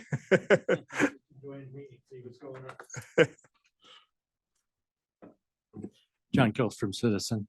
Mr. Mayor, member of the councils. In the news, there's been a report of a sale of a mobile home park in Gladstone. And the residents of that park had come forward to Gladstone to see if there was anything that could be done to, help their situation. It is a low income area. I don't know what the plans are for it. I don't know what zoning is there. But I just wanted to know if the council or the city in any manner has addressed the issue. Thank you. All right, thank you. Yes, that matter did come to our attention. And Counselor or Administrator Betts, would you like to kind of update us on where we are? Because we did get some new information recently that actually was sent to me prior to being sent to you. And I don't know how familiar you are with it. You can respond or I can help if you like. Well, first of all, I just wanted to acknowledge that the city has reached out to them and said, we're here as a resource for you as you're going through this. They've also been in contact with CASA, which is a housing association that helps homeowners become their own co-op, much like what Two Rivers did and went through. It was very successful. The news that we found out yesterday was that the person that is buying that development is using it as a 1031 exchange. And as a 1031 exchange, they're not able now to become a co-op. So there's not a whole lot that CASA, the state, is going to be able to do to help them through that process. So we're still in communication with them, and I reached out to Clackamas County Housing Authority to also find out if there were any resources that they might be able to connect, because we don't know yet if the new owners are going to provide notice to the tenants that are living there, or maybe the seller will change their mind because he didn't know that it was a 1031 exchange. So there's still some unknowns there, but we are in communication with them and trying to find them some resources. Thank you. All right, thank you. Thanks for bringing that to our attention. Anyone else, Tammy? No, that's all. All right, time for business from the council. I'm going to call on Counselor Cook first because she is farthest away, and I believe it is 11:30 where you are, Counselor Cook. So do you have anything to report to us tonight? Yeah, only a few things. And 11:30 Ohio time. So very still excited to be here. Just a few updates. In January, we had our business mixer led by Marcy Jory from the city. There was excellent attendance and excellent engagement. It was pretty shortly after the ice storm, and we had just an amazing group of local business owners come together to share concerns and ideas and really just build community. Marcy and I talked afterward about some ways that we're going to continue to evolve what that business mixer looks like based on feedback from local business owners. So really excited to see that continue to grow.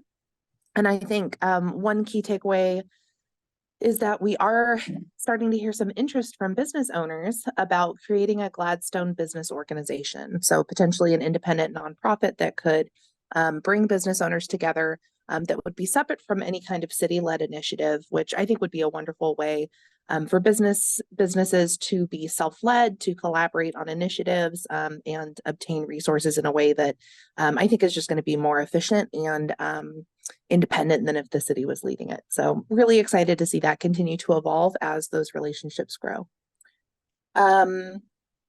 During that business mixer, we talked about the strong response from the community after the ice storm.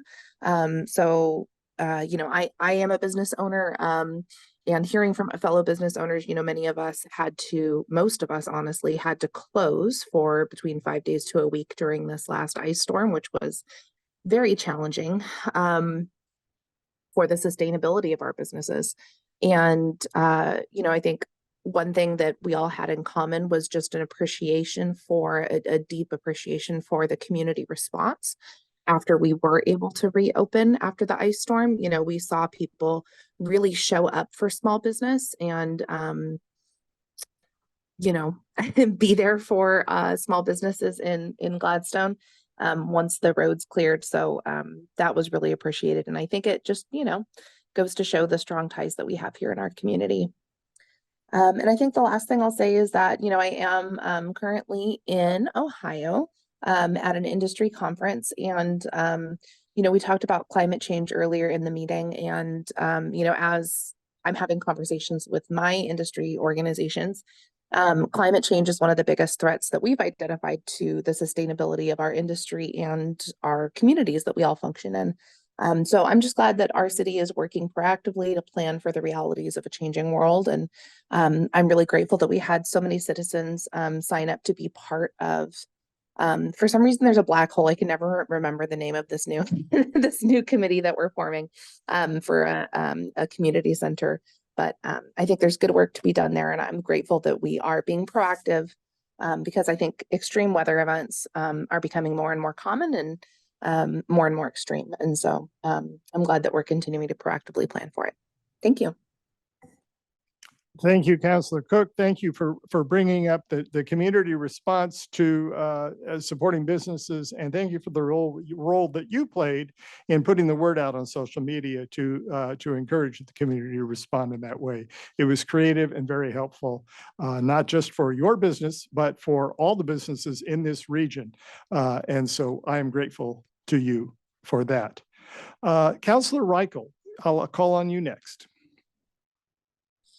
Okay, well, I also want to echo to Councillor Cook and the small businesses. I loved the initiative that they did through social media and supporting each other while you're trying to get back on your feet with the, I can't remember what it was called, but it was the, you know, take your selfie at the local business and hashtag and you can win a prize. That was super creative and it was really inspiring to see that work. So thank you for that. Also, thank you to Councillor Huckabee for acknowledging the importance of the work like the bird blind, which creates, you know, it really does align with everything that we are hoping to focus on in this city. And you just worded it beautifully. So thank you for doing that. And then just a quick report on the Parks and Rec Advisory Board. I know that we have been discussing them quite a bit tonight, but last night, if you did not attend the meeting, I believe, and Jackie could maybe confirm this for me, but it should have been recorded. There was a presentation by Elaine Stewart, who is a retired natural resource scientist, and she did a report on the Oregon white oak savannas and prairies here in Oregon and specifically in Gladstone. It was very interesting. I, you know, kind of a little bit of a plant nerd myself, so it was chock full of a lot of great information. So if you're into that kind of thing, go watch it. It was very fun. And again, clarified that the backfill is gap funding and not dirt. I have to laugh at myself because I was like, wow, yeah, okay, yeah. Anyway, couple other things that they discussed. They went over kind of the park maintenance updates as always. Also, the playground at Meldrum, the chips have been installed and a grand opening should be happening very soon. I think we got an invite for that this afternoon. I believe it's on the 28th of February. Is that correct, Jackie? That's correct, 3 Yeah. p.m. Okay, perfect. Thank you. So very exciting. I know a lot of people are looking forward to that.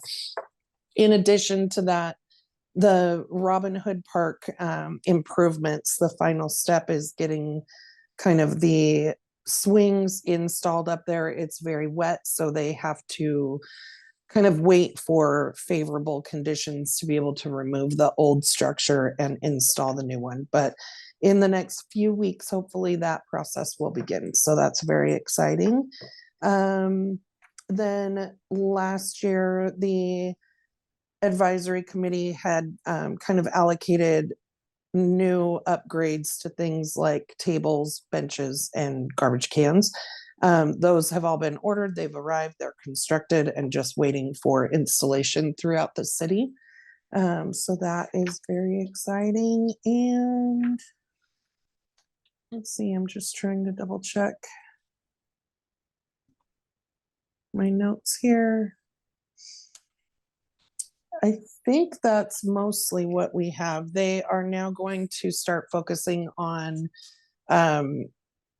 getting their eyes on some new projects, and they should be coming back next month with a couple of ideas from each board member as to where they would like to set their sights next. So it was a very positive, very robust meeting last night, and it was really great. And that's all I've got.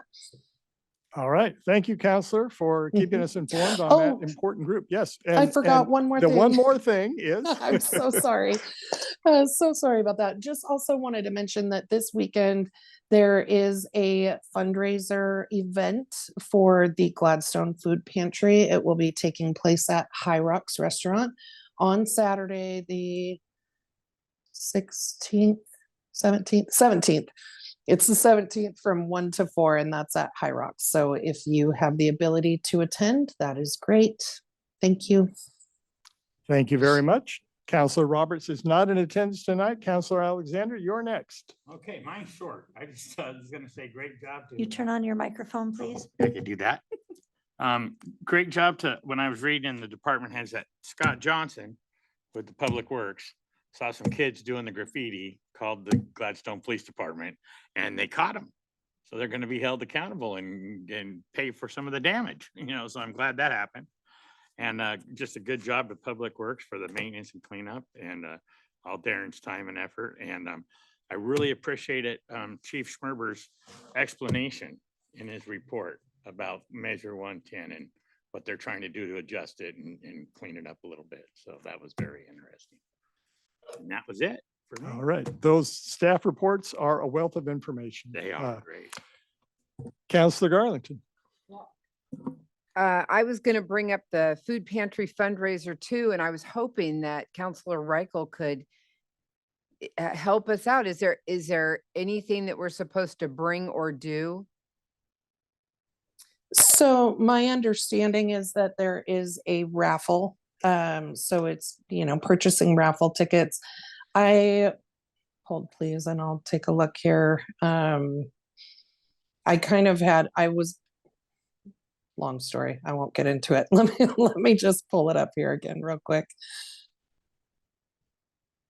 I just want to make sure that we get a really good turnout for this. It's just such an important piece of our community. I understand that Absolutely. there's an Mhm. 80s theme and some live music, so it will be Live music. fun as Mhm. well as lucrative. And That could get interesting, yes. Yes, and you can bring donation directly, so non-perishable food items would be accepted as well. Okay. I believe so. They are, let me see, there's raffle drawings, there's a whole list. If you go on social media, I know it's on Facebook, I believe it's on Instagram as well, but there's a list of things that they accept as non-perishable donations. There's the raffle drawings, there will be live music and food and all that super fun stuff. And it's all ages, so family friendly, because they are open until I believe they're family friendly until 8 p.m. in there. So yeah, bring your family, have a good time, eat some food. Thanks for filling that in. There you go. Thank you. The Counselor Alexander and Administrator Betts and I had the fire department meeting with Clackamas Fire, and they're just still really excited to be a part of our community and to be a part of Gladstone. And that just, I think the three of us were just really excited to keep moving forward on that whole Clackamas Fire thing. It's just been, I just can't say enough about how good it's been and how good it feels to have that security in our town. This Thursday is the Clackamas County Library meeting. We will be at the Oak Lodge Library, so or Oak Grove. Anybody that wants to come to that is more than welcome to do that. I want to say thank you again to our meal delivery team during the storm and our public works people. You know, as we sit in our house, and I don't know about anybody else, I won't speak for anyone else, but as much as I was afraid to walk out my front door for fear of hurting myself, I was grateful for those that did. I too went to the parks meeting last night because I wanted to hear about the White Oak Savannah presentation. It is well worth watching if you didn't get to see it, or even watching again, which I hope to do, because there was just a wealth of information. And Counselor Huckabee, there is so much going on at these parks, and I know you said you watched the meeting on Monday. That new Parks Board, how they were presenting, and or just I won't say new because there's a lot of them that still have been there. They're just on a roll everywhere with the Robin Hood Park redo and they're really diving into Melbourne Bar now. I think there's a lot of little pieces that have to be taken care of, but I think they're just going to get going on that. It's just all really exciting. And I was going to add that the nonprofit pickleball group is accepting applications for this next year for that. You have to sign the waivers and all of that every year. So they've started that back up again. And that is a really large group of people who bring a lot of tourism dollars into Gladstone, not to mention the relationships that they have built with one another are obviously just don't compare to whatever the dollars are. But I think that they are a great group of people, and they're also friends helping friends kind of group. And I've seen that with a couple of different relationships that we've come across with them. So good on them. Good on them. So I want everybody to have a very happy Valentine's Day tomorrow. That's all. Thank you, Counselor Garland. Counselor Huckabee, you are next. Thank you. I'm going to jump around quite a bit, so I'm sorry. I know it's late. I'll be as fast as I possibly can. I also wanted to thank Chief for his opening remarks and his monthly report. Last year, we saw quite an increase in calls regarding drugs and narcotics. And I had inquired why, or do we have such high increased numbers regarding this? And, you know, it was stated new laws. And so I appreciate he went into detail, which a lot of it is Measure 110, but it is also acknowledging it's not just Measure 110, it's all of the other things that go behind fixing this problem. So great job there. I wanted to give a shout out, kudos to our community services officer, Yvonne McNeil. She is just on it, and she's doing great. You can see in the report that she provided all the different calls, the number of calls that she's going on. She's just doing great, and I see her out in the community all the time. So she's just rocking it. So I wanted to give a kudos to her. I wanted to give an update.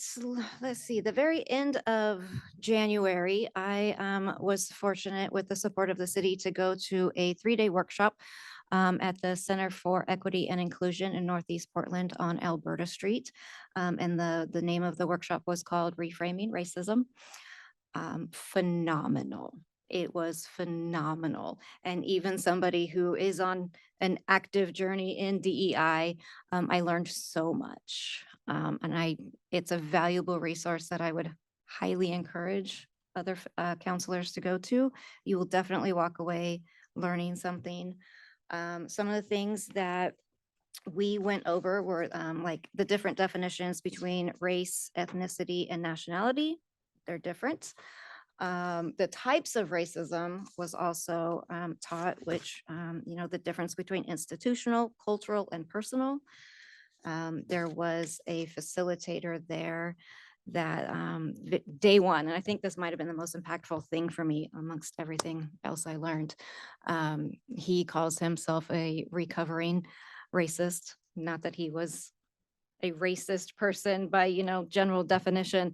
He has just relearned how to look at the world differently. And he stated when he began his employment at the Center for Equity and Inclusion, you don't just jump into work. You actually have to go through the workshops yourself. And one of the biggest insights he had was he used to be a very aggressive, anti-racist, approaching other white people like what you're doing is wrong, and responding, with sometimes anger. And one of the leaders of the Center for Equity and Inclusion, who is a brown man, told him, when you approach other white people this way in regards to racism, it is not you who suffers the consequences of that interaction. It is my brown child. And as a mother of brown children, that really hit me. So I have vowed to change the way that I interact with people, other white people, when it comes to racism. So sorry. Okay, moving on. Thank you for that. We, as in Administrator Betts and Counselor Roberts and I, are meeting with some members of the Gladstone High School leadership team. What is today? Wednesday. So tomorrow, hopefully there'll be some members of the school board there. We don't know. We have been meeting, the three of us at the city level, to come up with the ordinance, and it's come a long way, and I think you guys will really enjoy looking at it, which is at the work session the end of this month. I will be at LEDIC, so I trust you guys will do a phenomenal job with that. Let's see. Finally, it is Black History Month. And I know you guys didn't think I wasn't going to say something. I wanted to, just encourage, to have conversations with people in our community, the Black members of our community and BIPOC people in general, to see what you can learn from them. I would also recommend, finding some books that you can read from Black authors. I know a lot of the bookstores have a special section for this right now. So I urge people to take advantage of that. One of the things I also urge people to do is to support Black-owned businesses during Black History Month. We should be doing it all the time, don't get me wrong. But I came across a brand new one to me. It is called Assembly Brewing, and it is the first and only Black-owned brewery in the state of Oregon. They have a location on Foster, and this Friday they are opening up a brand new location on Alberta Street. So they have their own brewing, and they also serve Detroit style pizza, which I didn't know was a thing. The description is wonderful, so I'm going to go and check them out. So I encourage everybody else, support them or find another local Black-owned business that you can support. That's it. All right. Thank you for that advocacy and recommendation. Last Wednesday, I had a couple of opportunities to engage with the schools in our community. I participated in the mock interviews with high school students, met a Gladstone High School senior who has been admitted to Yale University in the fall and may be going there. So every time I drive down Dartmouth Street and pass Yale and Harvard and Cornell, I wonder how many of our students, so we can check Yale off. I know we got a Yale student now. And then later that afternoon, I was over at the Gladstone Center for Children and Families in my youngest grandson's kindergarten class. I was invited to come read to the students and came prepared and discovered that that the teacher had also invited the chief of police and the fire department, thinking she would get one firefighter there. She got a whole crew. I didn't have to read at all because the kids got to be read by the men and women in uniform, and that was exciting for them. So I am glad that our city engages with our schools in such positive ways and that we have these opportunities. And I'm glad no one else had mentioned yet. Our cheerleading team won state championship again, 5th year in a row for the 4A, 3A, 2A, 1A class of competitive cheer at the championships held at Oregon City High School this last Saturday. And they got so well prepared that they attended one of those open national tournaments in Las Vegas several weeks ago and came back with 2 first place trophies at that. They have another one coming up in Anaheim very soon. And so that trophy case is getting filled. And as I have said before, these kinds of athletic and academic achievements in our community are what make us really proud. And so we are grateful to the staff and the volunteers in our school system who enable that to happen, and the students who make the effort.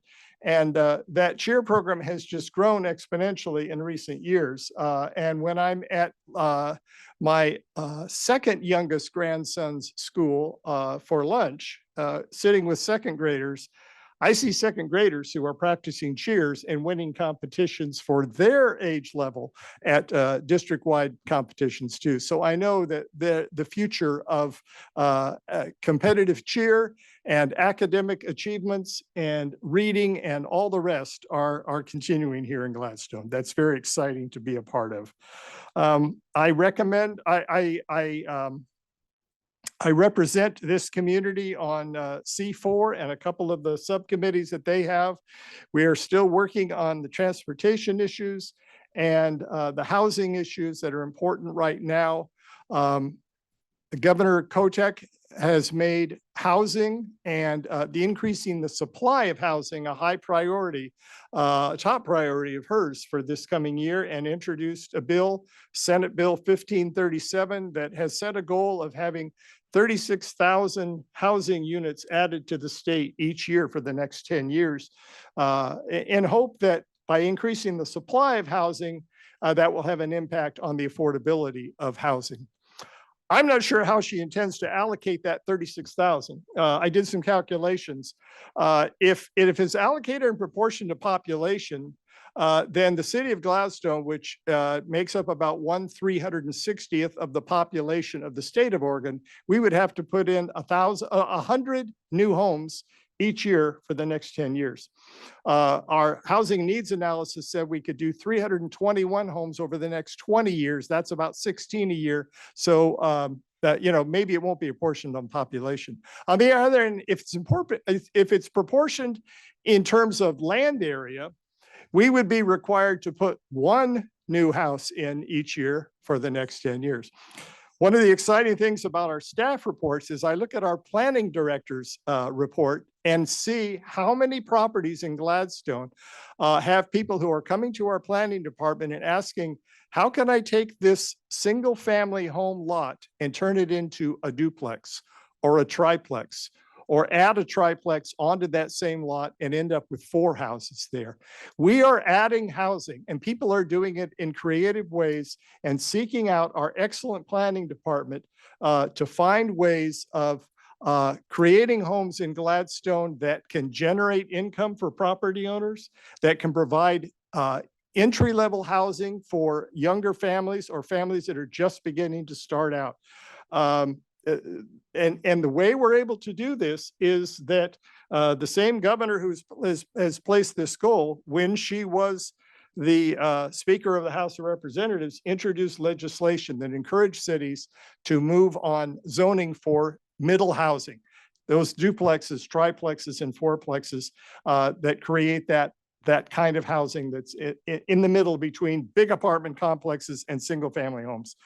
So I'm glad to see that it's happening in Gladstone at a little pace right now, but it'll pick up.